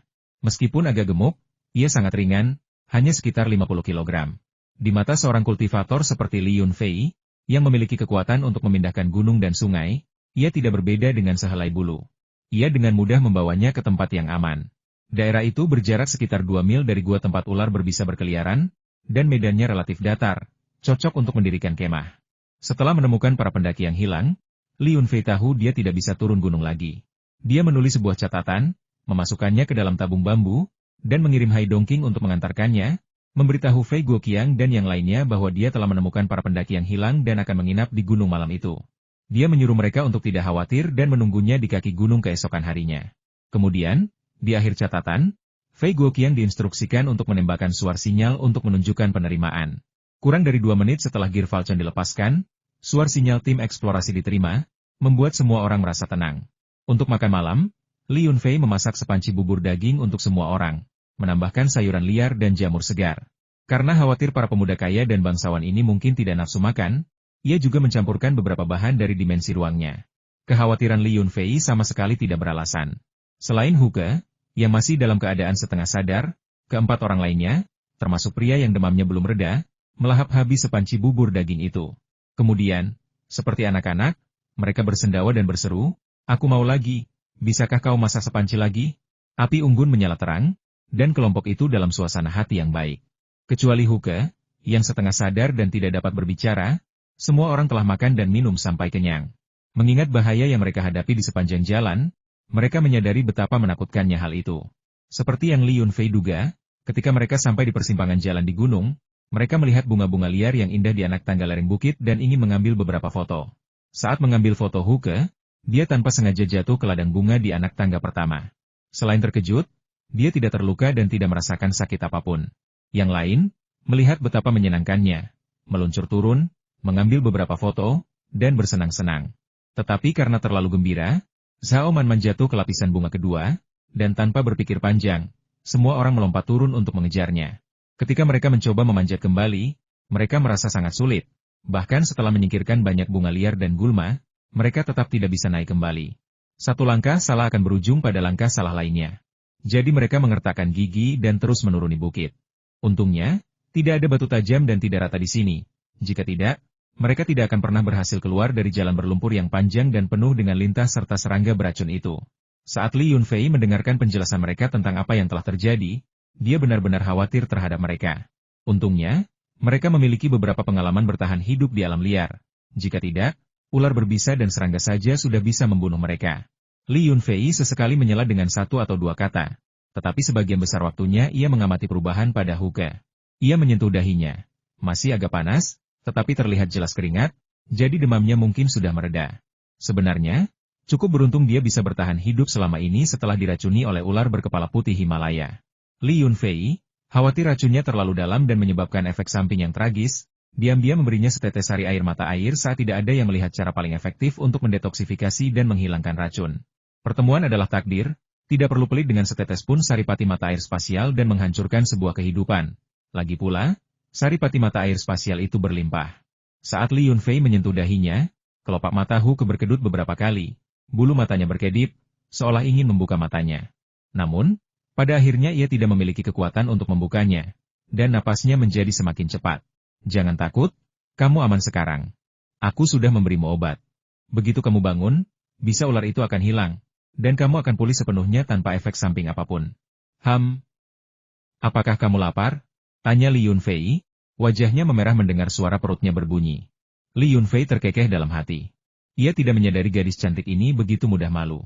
Zhao Manman bergegas mendekat, membawakan bubur daging yang suam-suam kuku, membantu Huke yang setengah sadar untuk duduk, dan perlahan menyuapinya bubur. Nafsu makan dan kemampuannya untuk makan menunjukkan efek detoksifikasi yang baik. Setetes sari air mata air Li Yunfei tidak sia-sia. Sedikit keringat berbau asam keluar dari tubuhnya, yang oleh semua orang dianggap sebagai reaksi normal setelah detoksifikasi dan tidak diperhatikan. Lagi pula, mereka semua diselimuti bau asam, bahkan bau lumpur. Mereka tidak peduli dengan bau seorang wanita. Salah satu pemuda itu, Liu Dun, adalah penggemar berat burung elang milik Li Yunfei. Saat kelompok itu sedang makan, burung elang itu juga sedang memakan ikan di atas batu besar di dekatnya.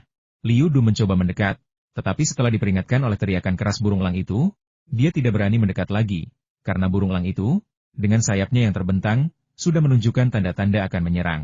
Li Yunfei kemudian mencoba menakut-nakuti Liu Dun, dengan mengatakan bahwa burung elang Falcon yang dipeliharanya sangat ganas dan orang asing tidak boleh mendekati mereka karena mereka suka memakan bola mata manusia. Hal ini langsung membuat Liu Dun ketakutan. Awalnya ia ingin menanyakan harga dan membeli satu untuk dipelihara sebagai hewan peliharaan, tetapi sekarang ia tidak berani bertanya lagi. Elang Falconmu terlalu menyeramkan. Mereka membuatku merinding, seolah-olah mereka benar-benar ingin memakan mataku. Aku tidak akan berani memeliharanya meskipun harganya murah. Tentu saja, jika kau memberikannya secara cuma-cuma, aku akan mempertaruhkan nyawaku untuk mengambilnya. Liu Dun, yang suka bercanda, menyadari Li Yunfei sedang bercanda dan ikut tertawa. Haha, aku tidak bisa memberikan ini kepada siapapun, ini adalah sumber kehidupanku. Setelah selesai makan, Li Yunfei membersihkan piring dan bersiap untuk tidur. Kejantananmu besar sekali, dan ada dua. Kebanyakan wanita tidak akan sanggup menanganinya. Liu Dun memang pandai bergaul. Hanya dengan beberapa kata, dia bisa melontarkan lelucon seperti itu, tanpa peduli bahwa ada dua wanita di sampingnya. Zhao Manman tertawa dan menegur beberapa kali, tetapi tidak mengambilnya ke hati. Lagi pula, mereka adalah teman lama dan saling mengenal kepribadian dengan baik. Orang-orang ini sangat tegang beberapa hari terakhir. Sekarang setelah mereka lolos dari bahaya, mereka langsung rileks dan sangat mengantuk. Setelah mengobrol beberapa menit, mereka semua masuk ke tenda masing-masing dan langsung tertidur lelap. Li Yunfei memberitahu mereka bahwa dengan elang Falcon yang menjaga area tersebut, mereka bisa tidur nyenyak. Sekitar tengah malam, Li Yunfei diam-diam merangkak keluar dari tenda, berniat menjelajahi celah besar yang dipenuhi ular berbisa. Dia tidak takut pada ular-ular itu. Dia bisa saja mengumpulkan semuanya ke dalam ruang kecilnya dan mendirikan peternakan ular rahasia. Selain itu, ia rela mengambil risiko apapun demi kemungkinan menemukan meteorit matahari. Cuaca malam ini cerah, dan bulan bersinar terang di paruh kedua malam. Tanpa menyalakan lampu sorot, Li Yunfei dapat melihat dengan jelas benda-benda kecil yang berjarak puluhan meter. Ketika mereka tiba di pintu masuk gua kecil tempat ular berbisa berada di siang hari, tidak ada satupun ular di sana. Seperti yang Li Yunfei duga, selama jalannya aman, tidak ada ular berbisa yang mau berdiri diam di pintu masuk gua. Aku mengintip ke dalam melalui celah, di sana gelap gulita, jadi aku membutuhkan lampu sorot. Dengan menyinari lampu, aku melihat ular berbisa berwarna cerah yang tak terhitung jumlahnya menggeliat dan mendesis, jelas sangat gelisah. Jumlah ular berbisa sesuai dengan perkiraan Li Yunfei. Tetapi luka lama di jarinya berdenyut hebat, dan ruang kecil itu mengalami getaran yang tak terkendali. Ini bahkan lebih kuat daripada bertemu dengan batu giok mentah berkualitas tinggi atau meteorit. Apa penyebabnya? Li Yunfei dipenuhi kebingungan dan keheranan. Awalnya, diperkirakan bahwa meteorit matahari ini pasti sangat besar, tetapi setelah mengganggu ular-ular itu, batu matahari terungkap di dasar takan, dan ukurannya tidak terlalu besar, kira-kira sebesar bola basket. Li Yunfei sebelumnya telah memperoleh banyak meteorit matahari dengan ukuran serupa, tetapi ruang kecil itu tidak pernah bergetar dengan kegembiraan seperti hari ini. Terakhir kali hal serupa terjadi adalah di Plaza Giok bawah tanah militer Burma, di mana terdapat sejumlah besar batu giok mentah. Li Yunfei tiba-tiba bertanya-tanya, mungkinkah di sini juga terdapat sejumlah besar materi spiritual? Jika bukan sesuatu yang sebodoh giok mentah, maka batu giok biasa seharusnya tidak menjadi masalah, bukan? Terletak di persimpangan 3 provinsi, dekat pegunungan Qinghai, daerah ini telah ditemukan sejumlah kecil giok Qinghai. Giok Qinghai, juga dikenal sebagai giok Kunlun, terletak di sabuk mineral yang sama dengan giok Hetian. Giok di sebelah timur pegunungan Kunlun disebut giok Kunlun, sedangkan giok di sebelah utara pegunungan disebut giok Hetian, dengan jarak garis lurus hanya beberapa ratus kilometer di antara keduanya.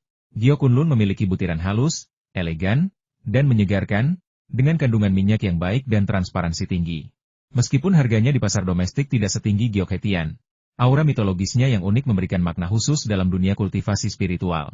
Hampir semua benda ritual giok yang diwariskan dari zaman kuno terbuat dari giok Kunlun, dan zat spiritual yang terkandung di dalamnya jauh melebihi batu permata dan giok lainnya.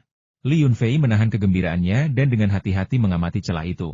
Bahkan dengan penglihatannya yang luar biasa, dia hanya bisa melihat beberapa pola biru dan putih di dinding celah. Dilihat dari penampilannya, memang menyerupai giok Kunlun. Retakan itu seharusnya mengandung banyak giok campuran warna. Meskipun tidak murni, kandungan spiritualnya tidak akan terlalu berbeda. Menemukan sesuatu adalah satu hal, tetapi menambangnya adalah hal lain. Penambangan ilegal adalah tindakan kriminal, tetapi jika jumlahnya kecil, Li Yunfei dapat menggunakan kekuatan ruang kecilnya untuk melenyapkannya sepenuhnya tanpa ada yang menyadarinya. Tempat ini masih jauh dari area penambangan giok utama. Li Yunfei tidak berpikir ada banyak giok di sini. Tetapi berapapun jumlahnya, tetap lebih murah daripada membeli giok mentah dengan uangnya sendiri, kan? Tugas paling mendesak adalah menghadapi ular-ular berbisa ini dan mengambil meteorit matahari. Li Yunfei mencoba menggunakan kekuatan ruang kecil, dan dengan daya angkat yang kuat, dia dengan mudah mengangkat benda itu sejauh belasan meter tanpa usaha apapun, dan dalam sekejap mata, benda itu sudah berada di depannya. Namun, penyebutan ini menyebabkan ular-ular berbisa yang tak terhitung jumlahnya di dalam protes, mendesis marah sambil berjuang untuk merangkak keluar dan melacak aroma meteorit matahari tersebut. Tanpa ragu, Li Yunfei mengembalikan meteorit matahari itu ke tempat asalnya, berencana mengambilnya nanti saat ia berangkat di waktu subuh. Ia tidak ingin menciptakan pemandangan ribuan ular bergerak sekaligus, yang akan menakutkan para pendaki di dekatnya. Mereka tidur nyenyak malam itu, dan tidak ada hal tak terduga yang terjadi. Saat fajar, rombongan itu mengemasi tas mereka, bersiap untuk pergi. Setelah terperangkap di pegunungan selama beberapa hari, mereka sangat ingin kembali ke kota dan menikmati beberapa hari kehidupan normal. Hu terbangun. Tubuhnya yang mungil tampak terlalu berisi. Berat badannya membuat iri banyak wanita. Ia berterima kasih kepada Li Yunfei dengan penuh syukur. Matanya yang besar dipenuhi rasa takut dan lega yang masih tersisa. Meskipun setengah sadar, pikirannya sangat jernih. Tak mampu membuka matanya, ia dapat merasakan percakapan dan gerakan orang-orang di sekitarnya. Ia tahu bahwa jika bukan karena obat yang diberikan Li Yunfei, dan fakta bahwa seseorang diam-diam membuka mulutnya dan meneteskan setetes cairan harum ke dalamnya saat tak ada yang melihat, ia tidak tahu apakah ia akan selamat. Dia tidak tahu apa itu. Tetapi setelah meminumnya, rasa sakitnya sepertinya hilang sepenuhnya, dan dia sangat gembira. Namun, keringat yang berbau asam dan keinginan yang tak terkendali untuk buang air besar membuatnya tersipu malu. Untungnya, Dia tidak banyak makan dalam beberapa hari terakhir dan tidak mengalami inkontinensia. Li Yunfei melambaikan tangannya, mengatakan itu hanya ketidaknyamanan kecil, dan lagi pula, mereka memang berada di sana untuk mencari mereka, jadi tidak perlu dipikirkan. Meskipun begitu, sementara Hu Ke dapat berjalan normal, temannya Wang Minglun, yang masih demam, belum pulih. Meskipun dia telah minum obat penurun demam dan antiinflamasi, efeknya tidak begitu terlihat, dan dia membutuhkan bantuan untuk menuruni gunung. Li Yunfei memeriksa luka tersebut dan memastikan bahwa itu hanyalah infeksi. Pasien perlu turun gunung untuk perawatan infus, tetapi kondisinya tidak mengancam jiwa. Merasa bahwa misi hampir selesai, dia merasa sangat tenang dan memimpin mereka menuruni lereng yang relatif landai. Di tengah perjalanan menuruni gunung, tiba-tiba dia berteriak, "Astaga, aku lupa sesuatu. Kemarin aku menemukan ginseng di hutan dekat puncak. Aku berencana memetiknya sebelum pergi. Tapi karena terburu-buru aku benar-benar lupa. Kalian duluan saja menuruni jalan ini. Tim pencarian dan penyelamatan sudah menunggu kalian di kaki gunung. Aku akan segera kembali dan menyusul kalian." Setelah mengatakan itu, tanpa menunggu mereka bertanya, Li Yunfei buru-buru kembali melalui jalan yang sama untuk memetik ginseng. "Hei, pemandu Li, hati-hati di jalan," teriak kedua gadis itu dengan cemas dari belakang. Bagaimanapun, para gadis memiliki kompleks pemujaan pahlawan, dan mereka selalu memiliki perasaan khusus terhadap pria yang telah menyelamatkan hidup mereka. Li Yunfei tidak berpikir panjang dan langsung menghilang.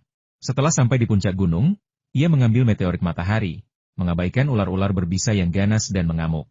Ia menaburkan bubuk penolak ular dalam jumlah besar di pintu masuk gua lalu melarikan diri. Bubuk penolak ular itu akan menahan mereka untuk sementara waktu. Ia tidak takut pada ular-ular itu, tetapi masih banyak orang biasa di bawah gunung.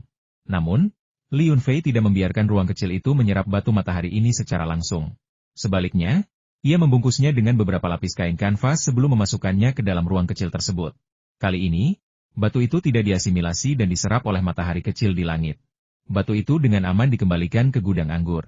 Kemudian, ia memperingatkan kedua ular piton raksasa itu untuk tidak mendekati sudut ini lagi, atau mereka akan memukulinya tanpa ampun. Li Yunfei juga memiliki kegunaan lain untuk meteorit matahari ini. Misalnya, jika dia ingin membersihkan ular berbisa dari suatu daerah, dia dapat menggunakannya sebagai umpan untuk memikat semua ular di sekitarnya hanya dalam beberapa hari. Setelah dia membangun sejumlah besar kandang ular, dia kemudian dapat menangkap ular-ular tersebut. Ketika Li Yunfei tiba di kaki gunung, kelima pendaki itu telah bertemu dengan tim pencarian dan penyelamatan, dan mereka sedang mendiskusikan kemana harus kembali. Setelah melihat Li Yunfei kembali, mereka semua menghampirinya untuk menyambut dan meminta pendapatnya. Namun, kedua gadis itu bertanya dengan penasaran mengapa ia kembali begitu cepat dan apakah ia telah menemukan ginseng. Li Yunfei menepuk ransel di belakangnya dan berkata bahwa dia telah menggali akar ginseng. Tetapi akar itu belum terlalu tua dan hampir tidak bisa digunakan. Ketika yang lain ingin melihatnya, Li Yunfei menolak, mengatakan bahwa ada banyak ular berbisa di gunung dan dia akan turun. Adapun rute kembali, Li Yunfei sudah merencanakannya. Jalan pegunungan di depan penuh dengan bahaya dan ketidakpastian, jadi kembali melalui jalan yang sama lebih dapat diandalkan. Jalan berlumpur itu, yang dipenuhi lintah dan serangga beracun, tidak terlalu berbahaya, asalkan mereka memiliki cukup bubuk obat dan mampu bertahan menghadapi beberapa kesulitan. Kemudian, dengan menggunakan tali panjat dan pasak kayu serta pasak panjat yang telah mereka tancapkan saat mendaki, mereka dapat dengan mudah mendaki. Selain orang yang demam, bahkan Hu Ke yang bertubuh mungil pun dapat dengan mudah mencapai puncak. Li Yunfei menjelaskan idenya kepada semua orang. Sebagai pemandu, dan setelah menunjukkan kemampuannya yang sebenarnya, ia menanamkan kepercayaan pada mereka, dan hampir tidak ada yang keberatan. Hanya Fu Qiang yang bertanya kepada Li Yunfei dengan cemas, "Bagaimana dengan temanku yang demam? Dia tidak punya kekuatan untuk mendaki. Siapa yang bisa membawanya naik?" Sebelum Li Yunfei sempat menjawab, Ketua Tim Pencarian dan Penyelamatan Fei Guoqiang menjawab, "Sederhana saja. Beberapa orang naik duluan dan menggunakan tali untuk menariknya ke atas. Tangga di lereng bukit itu tidak tinggi, jadi tidak perlu khawatir soal keselamatan. Karena rencana kepulangan berjalan lancar, semua orang segera berangkat. Seperti yang diprediksi Li Yunfei, semuanya berjalan mulus, dan mereka sampai di persimpangan jalan di puncak hanya dalam 1 hari. Setelah sampai di titik ini, mereka pada dasarnya aman. Li Yunfei sangat ingin bertemu putri-putrinya. Jadi malam itu dia memberitahu mereka bahwa mereka akan berpisah keesokan harinya. Dia menyuruh mereka kembali, karena dia ada beberapa urusan yang harus diselesaikan di pegunungan. Selain kedua gadis itu mengucapkan beberapa kata dengan berat hati, para pria hanya mendoakan mereka yang terbaik. Mungkin inilah perbedaan antara pria dan wanita. Meskipun keduanya mengatakan akan saling menghubungi dan mengunjungi Li Yunfei di Lijiashai, kota Qinglong, untuk menyampaikan rasa terima kasih karena telah menyelamatkan nyawanya, emosi yang mereka ungkapkan sangat berbeda. Li Yunfei tersenyum dan melambaikan tangan. Lalu, saat matahari terbit, ia melanjutkan perjalanannya mendaki jalan pegunungan yang terjal. Ia mempercepat langkahnya, hampir berlari ke puncak gunung dalam sekali tarikan napas. Baru ketika ia hampir terlihat di dekat kuil Taois tanpa nama itu, ia berhenti untuk meminum beberapa teguk sari air mata air spasial untuk memulihkan kekuatannya. Setelah menemukan sudut yang terpencil, ia mengeluarkan sejumlah besar perlengkapan ibu hamil dan bayi dari ruang kecil itu, mengemasnya ke dalam bungkusan besar yang lebih tinggi dari dirinya, dan membawanya di punggungnya. Ransel aslinya kemudian dikenakan terbalik di depan dadanya. Saat itu tengah hari, dan gerbang kuil Taois terbuka. Dari kejauhan, terdengar suara latihan bela diri dari dalam. Guru Suanyin dan Yi Huai'an tampaknya sedang mencari pembalasan dendam untuk sekte mereka. Begitu banyak muridnya yang meninggal secara tragis kala itu, dan kebencian ini tidak pernah terlupakan. Mereka tidak berani membicarakannya sebelumnya karena kekurangan kekuatan. Tetapi sekarang, dengan Li Chunqiu sebagai pendukung mereka merasa jauh lebih percaya diri. Dikatakan bahwa pelakunya adalah Biksu Tibet Mokjaga, yang tewas di tangan Li Chunqiu. Namun, mereka percaya bahwa pasti ada musuh lain di balik layar.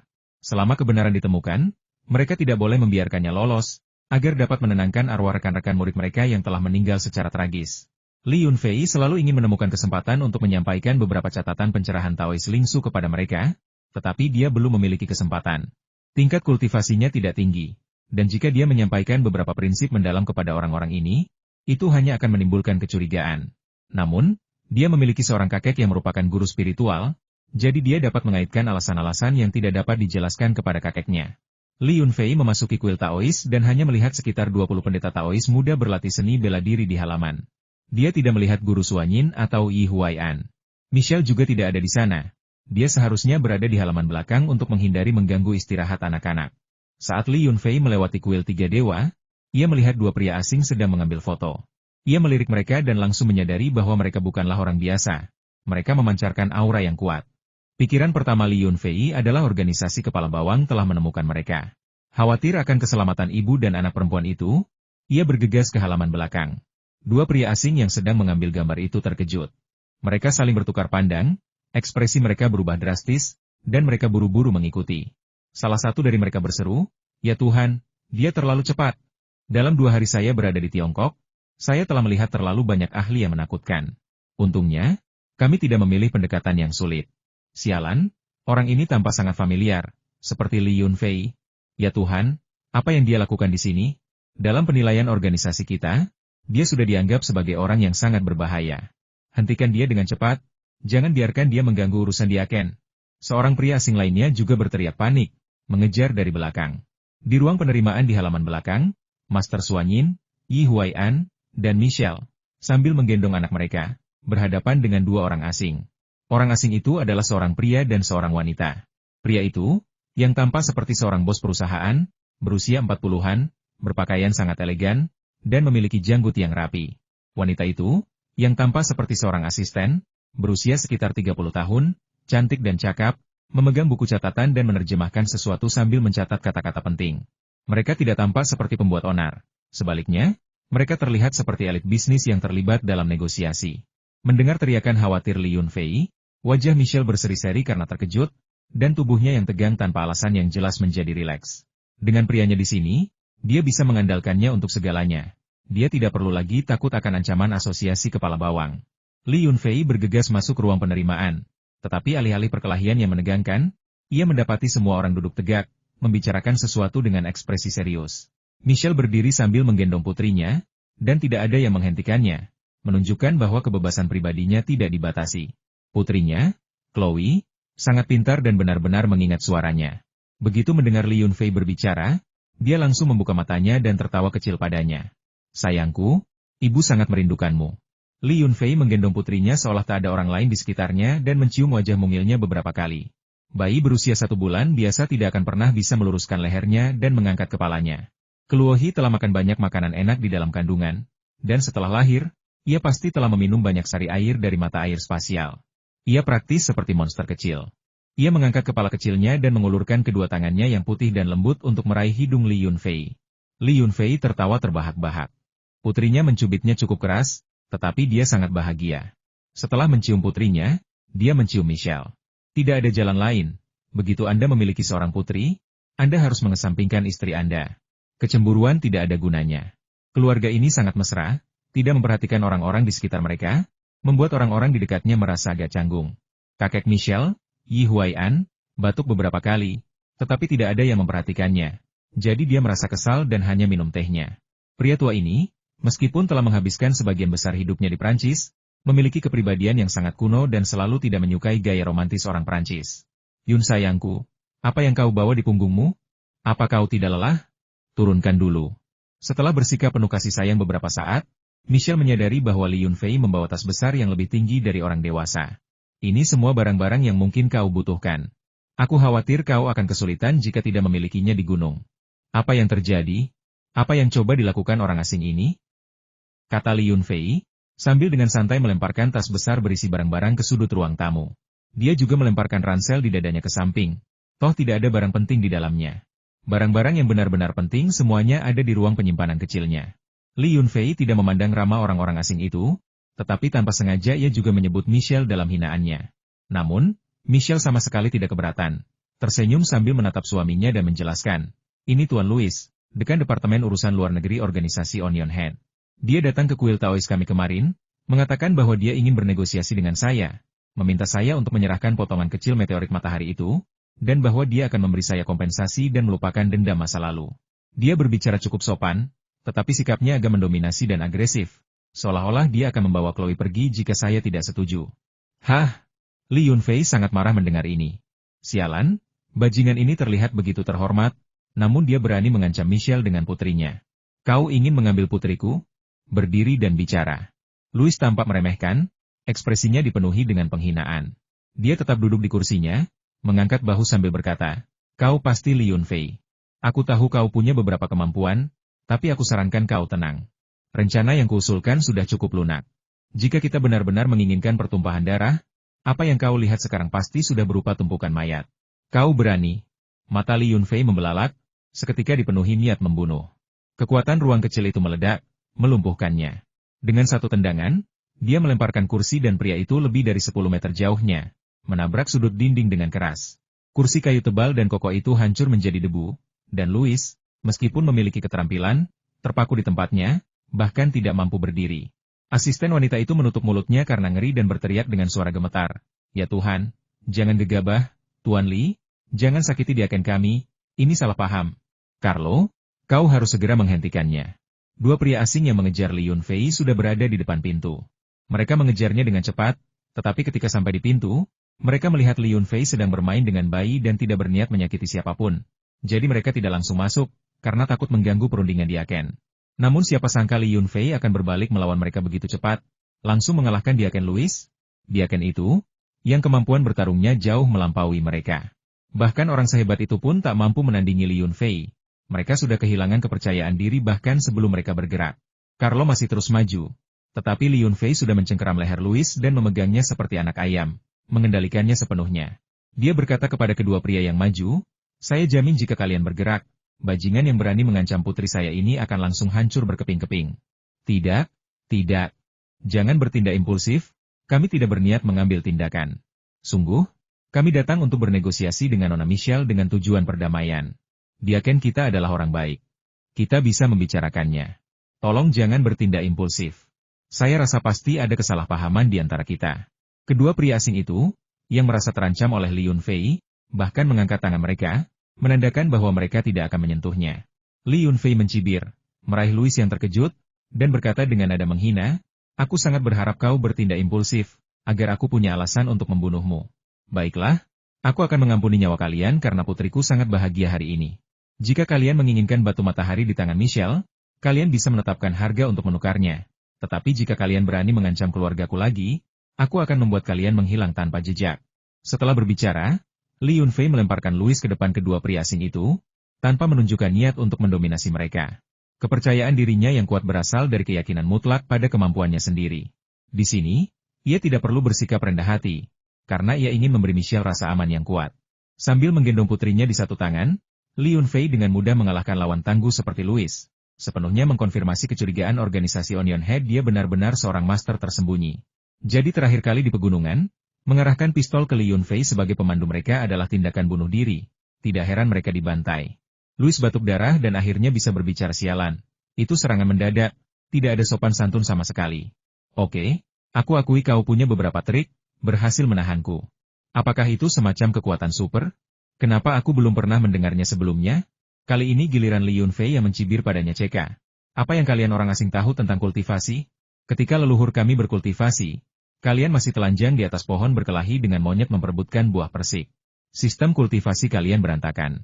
Selain Vatikan, yang kalian sebut manusia super hanya bisa berkultivasi hingga tingkat kedua paling tinggi. Jadi, ketika kalian datang ke negara kami, jaga ekor kalian di antara kaki kalian. Jika kalian membuatku marah, kalian tahu apa yang akan terjadi. Kalian semua akan lenyap. Seperti si idiot sialan Charlie itu. Aku sudah tahu. Aku tahu ada yang tidak beres dengan hilangnya Charlie. Louis tiba-tiba menjadi jauh lebih patuh. Baru saja, dia memikirkan tentang balas dendam atau melakukan pertarungan yang layak dengan Li Yunfei. Tetapi ketika dia memikirkan bagaimana Charlie dan kelompoknya meninggal tanpa ada yang menyadarinya, dia tiba-tiba kehilangan semua keberaniannya. Kau tidak tahu apa-apa. Begitu aku keluar dari pintu ini, aku tidak akan mengakui apapun. Jangan pernah berpikir untuk menggunakan kekuatan keluarga kepausan untuk berurusan denganku. Tidak, aku, Louis, bukan orang seperti itu. Begini, kami benar-benar tulus ingin menebus meteorit surya itu dari tangan Michelle. Kami bersedia menawarkan 20 juta dolar AS. Bagaimana menurutmu? Louis mengeluarkan sapu tangan putih bersih dan menyeka darah dari mulutnya. Michelle berbisik dari samping, dia tadi bilang cuma mau menawar 10 juta dolar AS, tapi setelah kamu memukulinya, dia malah menawar lebih. Sayang, kenapa kamu tidak memukulinya lagi? Li Yunfei sepenuhnya setuju. Orang-orang ini sungguh hina. Seperti kata seorang tokoh besar, perdamaian diraih melalui pertempuran. Orang-orang asing ini semuanya mencari masalah. Mereka tidak akan berperilaku baik kecuali dipukuli. 100 juta dolar AS. Jika kurang dari itu, jangan sebutkan lagi. Jika kau berkata apa-apa lagi, aku akan menampar wajahmu. Li Yunfei sengaja memprovokasi mereka, berharap dapat memancing mereka dan menemukan alasan untuk membunuh mereka agar mereka diam. Dia tidak tega membunuh seseorang tanpa alasan. Membunuh membutuhkan niat, bukan hanya kata-kata. Misalnya, jika orang-orang ini mengucapkan kata-kata ancaman lagi kepada putrinya, Li Yunfei dapat menjamin bahwa orang-orang ini tidak akan pernah memiliki kesempatan untuk meninggalkan puncak matahari terbit. Hah? Sayang, kau benar-benar ingin menjual batu matahari itu? Aku tadinya berpikir untuk menggunakannya untuk memodifikasi makanan dan menciptakan obat aktif anti penuaan. Michelle sedikit kesal. Lagi pula, dia telah mempertaruhkan nyawanya untuk mendapatkan batu matahari itu, dan Li Yunfei telah memutuskan untuk menjualnya untuknya. Dia tidak bisa menerimanya begitu saja, meskipun harganya beberapa kali lebih tinggi dari yang dia perkirakan. Louis, karena khawatir Li Yunfei akan berubah pikiran, menggertakkan giginya dan berkata tanpa memberi kesempatan kepada orang lain untuk berbicara. Setuju, 100 juta dolar AS. Aku bisa menelepon dan meminta seseorang mentransfer uangnya sekarang juga. Baiklah, kata-kata seorang pria sejati adalah janjinya. Jadi aku tidak akan membebankan biaya tambahan. Karena kau begitu mudah setuju, kurasa aku harus mengambil sedikit lebih banyak. Sudah lama sekali aku tidak bertemu mangsa semudah ini. Setelah mengatakan ini, Li Yunfei mengabaikan tatapan tajam dari orang lain dan memberi Michelle beberapa instruksi, memintanya untuk mengeluarkan meteorit matahari yang tersembunyi. Meskipun Michelle agak ragu, karena mempercayai Li Yunfei dan ingin melindungi putrinya, menyerahkan barang berbahaya ini adalah pilihan yang tepat. Ia pernah memiliki pemikiran serupa sebelum Li Yunfei muncul, tetapi saat itu ia hanya menginginkan 20 juta dolar AS. Sekarang harganya mencapai 100 juta dolar AS, benar-benar tidak ada alasan untuk mengeluh. Tanpa sepengetahuan siapapun, Li Yunfei diam-diam berpikir bahwa meteorit matahari yang diterima Michelle terlalu kecil, hanya seukuran kepalan tangan. Jika Michelle ingin melakukan eksperimen dan penelitian obat anti penuaan, dia bisa memotong potongan batu matahari yang lebih besar untuknya. Terlebih lagi, dengan sejumlah besar uang ini, Michelle juga bisa mendirikan laboratorium yang layak. Michelle mengambil batu matahari yang terbungkus rapat, seukuran kepalan tangan, membukanya di depan semua orang, dan meletakkannya di atas meja. Pada saat yang sama, dia memperingatkan, batu matahari yang terpapar udara mudah menarik berbagai macam serangga, dan sangat disukai ular, jadi kalian harus berhati-hati. Kami sudah mendengar tentang properti ini, kata Louis dengan gembira. Ya Tuhan, kami telah mengerahkan begitu banyak upaya untuk menemukan meteorit matahari ini, dan hari ini akhirnya kami melihatnya. Saat Louis berbicara, ia mengulurkan tangan untuk mengambilnya dan memeriksanya. Tetapi dalam waktu singkat yang dibutuhkan untuk mengucapkan dua kalimat itu, seekor kelabang sepanjang sumpit merayap keluar dari sudut dan berusaha keras untuk melompat ke atas meja. Ia gagal pada percobaan pertama, menabrak sudut meja dan hampir terpental dari Louis. Louis mengumpat dengan keras, dan api muncul di depannya, langsung melahap ke labang itu. Dalam sekejap, bau terbakar yang menyengat memenuhi aula. Seekor ular penjaga berwarna merah dan hitam, dengan panjang lebih dari 1 meter, muncul, mengintip dengan hati-hati. Itu adalah ular biasa, tidak berbisa, dan pada dasarnya penakut, tetapi ia merasakan daya tarik meteorit matahari dan bergegas menuju kerumunan. Singkirkan ular-ular itu dengan cepat, atau ruang konferensi ini akan segera dipenuhi ular. Li Yunfei memperingatkan. Ini adalah pertama kalinya Louis menyaksikan efek khusus dari meteorit matahari, dan juga pertama kalinya dia bersentuhan dengannya. Dia bisa merasakan aura aneh yang terpancar dari meteorit itu. Dia mengikuti saran Li Yunfei dan segera membungkusnya rapat-rapat dengan kemasan aslinya. Lalu berkata, sekarang seharusnya sudah aman, kan? Oh, aku hampir lupa. Aku akan menelepon kantor pusat sekarang dan meminta mereka mentransfer uangnya kepadamu. Apakah ke rekening lamamu atau rekening lain? Michelle dulunya memiliki rekening bank di markas Onion Head, tetapi setelah diburu, dia tidak pernah berani menyentuh uang di sana karena takut keberadaannya akan dilacak. Sekarang setelah mereka mencapai kesepakatan, dia tidak peduli lagi. Jika kita benar-benar mencapai kesepakatan, mari kita transfer uangnya ke rekening semula, kata Michelle. Tentu saja, aku jamin, mulai sekarang, organisasi kepala bawang tidak akan pernah menyakitimu atau keluargamu lagi, kata Louis dengan bersemangat, sambil diam-diam melirik Li Yunfei. Takut pria itu akan tersinggung dan memukulinya lagi. Li Yunfei tidak berniat melakukan gerakan lain. Membunuh ayam untuk menakut-nakuti monyet sudah cukup. Melanjutkan pertarungan akan dianggap tidak sopan. Louis menyelesaikan panggilan dengan cepat, menggunakan saluran transfer khusus. Michelle menerima pemberitahuan tentang dana yang telah tiba tak lama kemudian. Dengan demikian, transaksi selesai. Meskipun biayanya lebih tinggi dari yang diperkirakan, Louis dan kelompoknya tampak sangat puas. Setelah mendapatkan apa yang selalu diinginkan organisasi dan juga menguji kemampuan Li Yunfei, itu adalah pencapaian besar dalam segala hal. Kemampuan Li Yunfei sangat menakutkan. Louis tidak berani mengujinya lagi, dia bahkan tidak memiliki keberanian. Tentu saja, Carlo dan yang lainnya, yang lebih lemah darinya, senang hidup berdampingan secara damai. Setelah sikap bermusuhan mereda, sepertinya baru saat itulah mereka menyadari bahwa sudah tengah hari. Louis mengatakan bahwa dia benar-benar ingin berteman dengan Li Yunfei dan berhenti bertengkar, karena itu tidak baik untuk siapapun. Jadi mereka semua duduk bersama untuk makan siang, minum anggur, dan beberapa hidangan khas pegunungan setempat, dan mengobrol dengan cukup gembira. Guru Suanyin telah mendengar penjelasan kakak seniornya, Yi Huai'an, tentang kekuatan organisasi kepala bawang, dan karena ada kemungkinan rekonsiliasi, dia enggan menggunakan kekerasan lagi. Terlebih lagi, dia tidak yakin bisa mengalahkan para guru barat. Setelah makan, semua orang mengantar Louis dan rombongannya pergi, tetapi ekspresi wajah mereka seolah-olah mereka sedang mengusir wabah penyakit. Tidak peduli seberapa banyak upaya rekonsiliasi yang mereka lakukan, sikap orang-orang ini jelas mereka tidak akan pernah berada di pihak yang sama dengan mereka. Guru Suanyin dan Yi Huai'an berjalan-jalan di halaman depan, mengatakan bahwa mereka akan mengajari murid-murid mereka seni bela diri, meninggalkan seluruh halaman belakang untuk Li Yunfei dan keluarganya yang berjumlah 3 orang. Besok adalah ulang tahun Chloe yang pertama dalam 1 bulan. Meskipun tidak ada kebiasaan barat untuk berdiam diri setelah melahirkan, Li Yunfei dan Michelle tidak terlalu bermesraan. Mereka hanya berciuman di tempat tidur, saling menyentuh, dan akhirnya mencuri makanan Chloe, menyantapnya dengan lahap. Sayangnya, Chloe terlalu gembira pagi ini dan sekarang sudah tidur nyenyak. Jika tidak, dia pasti akan protes dengan keras. Pipi Michelle memerah, dan ia terengah-engah. Butuh waktu lama baginya untuk melepaskan diri dari pelukan Li Yunfei. Keduanya berpelukan dan berbaring di tempat tidur sambil membisikkan kata-kata manis. Sayang, kau sudah menjual meteorit suryaku. Bagaimana aku bisa meneliti obat anti penuaan sekarang? Itu karierku. Tanpa meteorit surya, aku tidak punya tujuan masa depan. Apakah aku hanya harus tinggal di rumah dan mengurus anak-anak sepanjang hari? Li Yunfei tersenyum misterius. Dulu, aku adalah pemandumu, membawamu ke pegunungan untuk mencari meteorit matahari. Bagaimana mungkin aku tidak menemukan apapun? Jangan khawatir, denganku di sini, kau pasti akan mendapatkan meteorit matahari itu. Hanya saja aku tidak mempercayai orang-orang si kepala bawang. Mereka bilang sudah berdamai di permukaan, tetapi kau telah menyebabkan mereka kehilangan begitu banyak tenaga kerja, sumber daya, dan waktu penelitian. Beberapa dari mereka pasti tidak akan membiarkanmu lolos begitu saja. Jadi, kau harus terus berhati-hati. Aku bersembunyi di sini, tapi mereka tetap menemukanku. Di mana lagi aku bisa bersembunyi? Kata Michelle dengan putus asa. Li Yunfei sebenarnya ingin mengatakan, datang dan tinggallah di pertanianku. Tetapi ketika ia memikirkan perut yang Yunu yang sedang hamil, ia tidak sanggup mengatakannya. Aku akan menemukan solusinya. Li Yunfei sedikit khawatir, tetapi dia harus menyelesaikan masalah yang dia timbulkan sendiri. Tidak ada orang lain yang bisa membantunya menyelesaikan hubungan antara Michelle dan Yang Yunu. Mata Michelle menunjukkan sedikit kekecewaan, tetapi dia tetap tersenyum dan berkata, jika kita memiliki ahli sepertimu yang melindungi kita, tidak akan ada yang berani menindas kita lagi. Kekuatan pribadiku terlalu lemah. Aku menyesal tidak mempelajari seni bela diri dengan benar dari kakekku ketika aku masih muda. Seorang guru sepertiku melindungimu? Kau bisa saja menyuruhku untuk selalu berada di sisimu.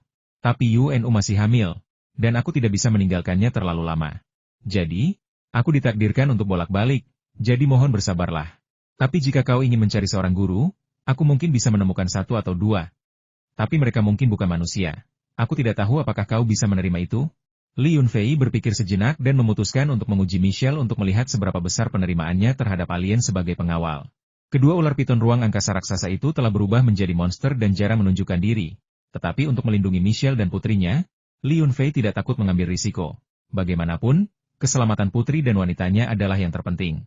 Aku tidak bersaing dengan Yang Yunu dalam hal apapun, aku hanya menyukai anak-anak, aku menyukai Chloe, dan selama dia berada di sisiku, itu sudah cukup bagiku. Tapi, pengawal yang kau bicarakan itu bukan manusia? Apa mungkin dia? Hantu? Vampir? Atau malaikat? Michelle mengira Li Yunfei sedang bercanda, jadi dia mulai mengarang cerita, menyebutkan setiap monster mitos yang bisa dia pikirkan. Mereka tidak terlalu cerdas, tetapi mereka dapat membedakan antara tuan dan musuh mereka. Aku telah melatih mereka begitu lama, dan aku menemukan bahwa mereka tidak kalah cerdasnya dengan anjing pemburu biasa. Mereka, bagaimana menggambarkannya? Ukuran mereka terlalu besar, di luar pemahaman orang biasa. Li Yunfei menjelaskan dengan susah payah, karena dia tidak tahu bagaimana menggambarkan kedua ular piton raksasa itu. Sekarang, mereka sering berputar-putar di danau, dengan dua tonjolan di dahi mereka, membuat mereka tampak seperti naga legendaris. Demi keselamatan Michelle dan putrinya, Li Yunfei tidak keberatan membiarkan kedua ular piton raksasa itu bersembunyi di pegunungan di belakang kuil Taois, di mana mereka dapat dengan cepat muncul jika terjadi bahaya. Tentu saja, dia juga ingin mewariskan beberapa teknik kultivasinya kepada Michelle. Hanya ketika Michelle menjadi kuat barulah dia benar-benar aman. Michelle sangat senang karena Li Yunfei ada di sana untuk merayakan ulang tahun Chloe yang pertama dalam sebulan. Perayaan itu tidak perlu terlalu mewah. Keluarga itu bisa saja pergi ke puncak gunung, memetik beberapa buah murbei yang setengah matang, dan bersenang-senang selama setengah hari. Tentu saja, terutama Li Yunfei dan Michelle yang merasa senang, sementara Chloe hanya ikut tertawa bodoh karena melihat orang tuanya tertawa dan mengira ada sesuatu yang lucu. Jadi dia meniru mereka. Bayi seusianya hanya bisa tertawa secara bawah sadar. Itu hanya gerakan otot. Tapi sekarang dia mencoba ikut tertawa bersama orang tuanya ketika mereka tertawa, yang membuat kita bertanya-tanya apakah dia sudah belajar mengamati fluktuasi emosi orang dewasa. Anak kecil yang pintar sekali. Li Yunfei menopang ke Luo dan menggoyangkan kepalanya. Anak itu tertawa lebih riang. Lalu tiba-tiba, aroma susu memenuhi udara. Michelle tertawa haha. Dia buang air besar di kepalamu, dasar anak nakal. Jangan khawatir, dia pakai popok, kalau tidak aku akan kena masalah besar. Li Yunfei tertawa, tidak menganggapnya serius. Dia menemukan tempat yang terlindung, dengan terampil melepas popok putrinya, membersihkannya dengan tisu lembut, dan memasang popok baru. Dia pintar dan cepat belajar. Saat Chloe lahir, Li Yunfei sedang berada di Myanmar untuk urusan bisnis dan tidak terlalu memperhatikan putrinya.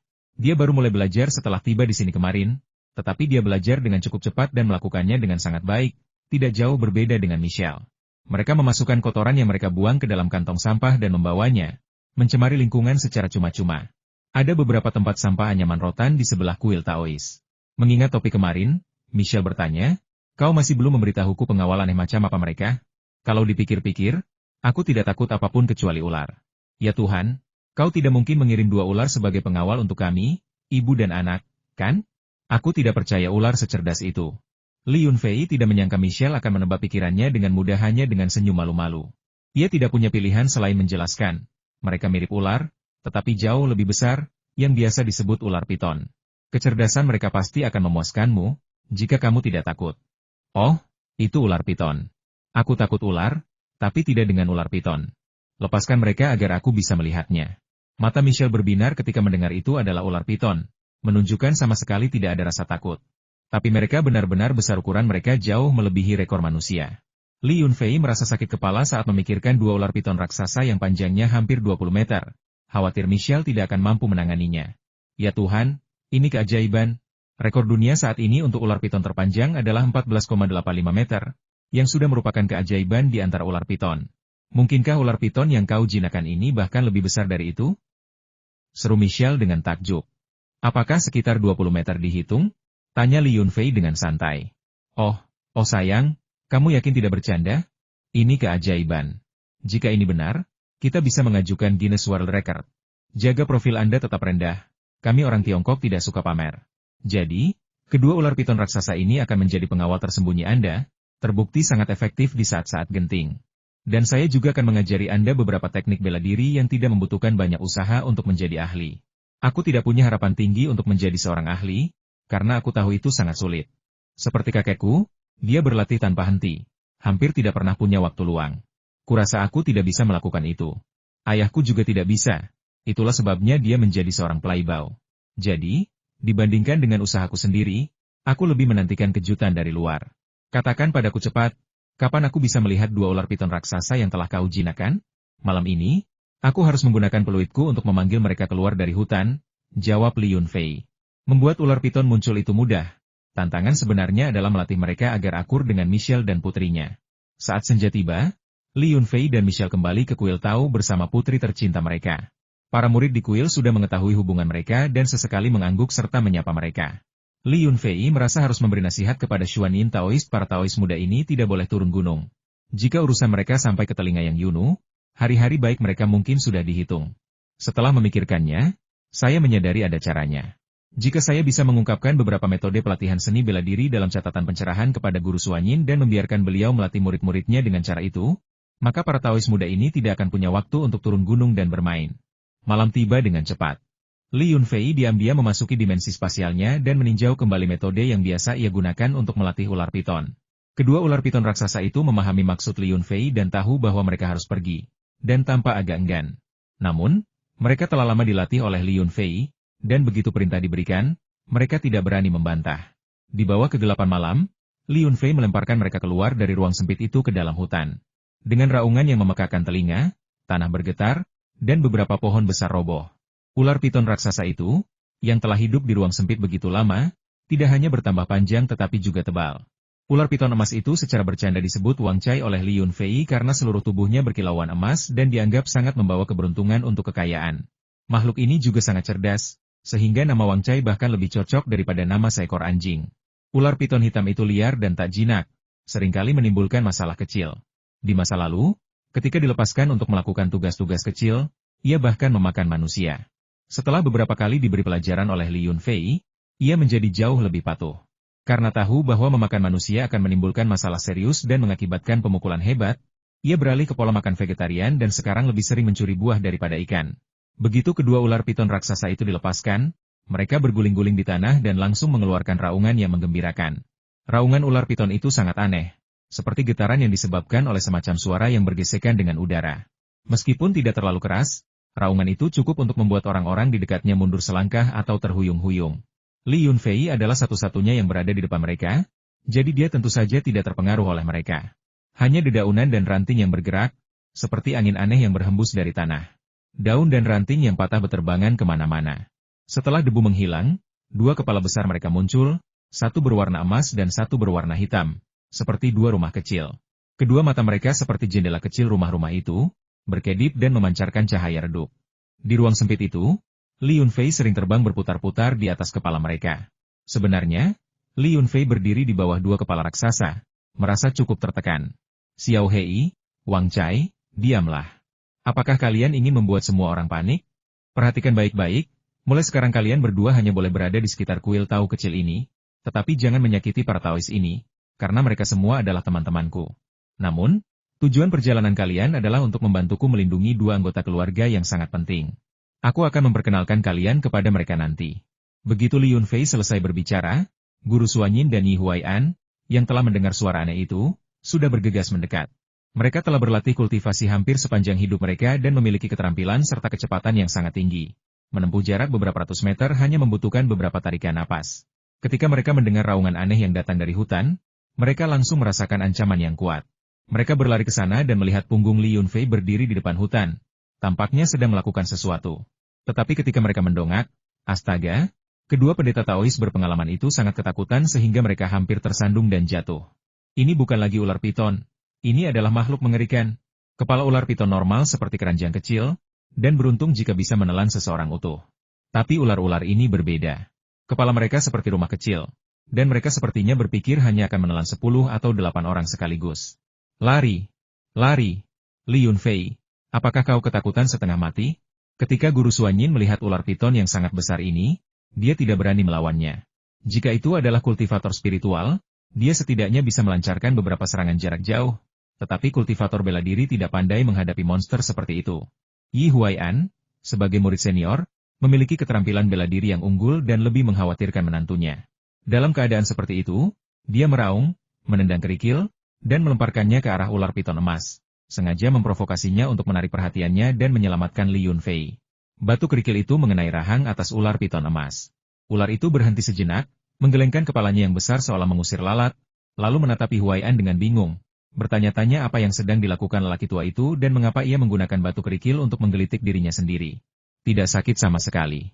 Namun, dilihat dari penampilannya yang gelisah, ia mungkin tidak memiliki niat baik.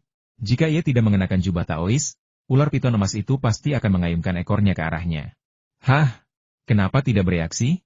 Li Yunfei, ayo kita cepat pergi dari sini selagi masih ada kesempatan. Yi Huai'an sudah tahu betapa menakutkannya ular piton raksasa itu. Pertahanannya terlalu kuat.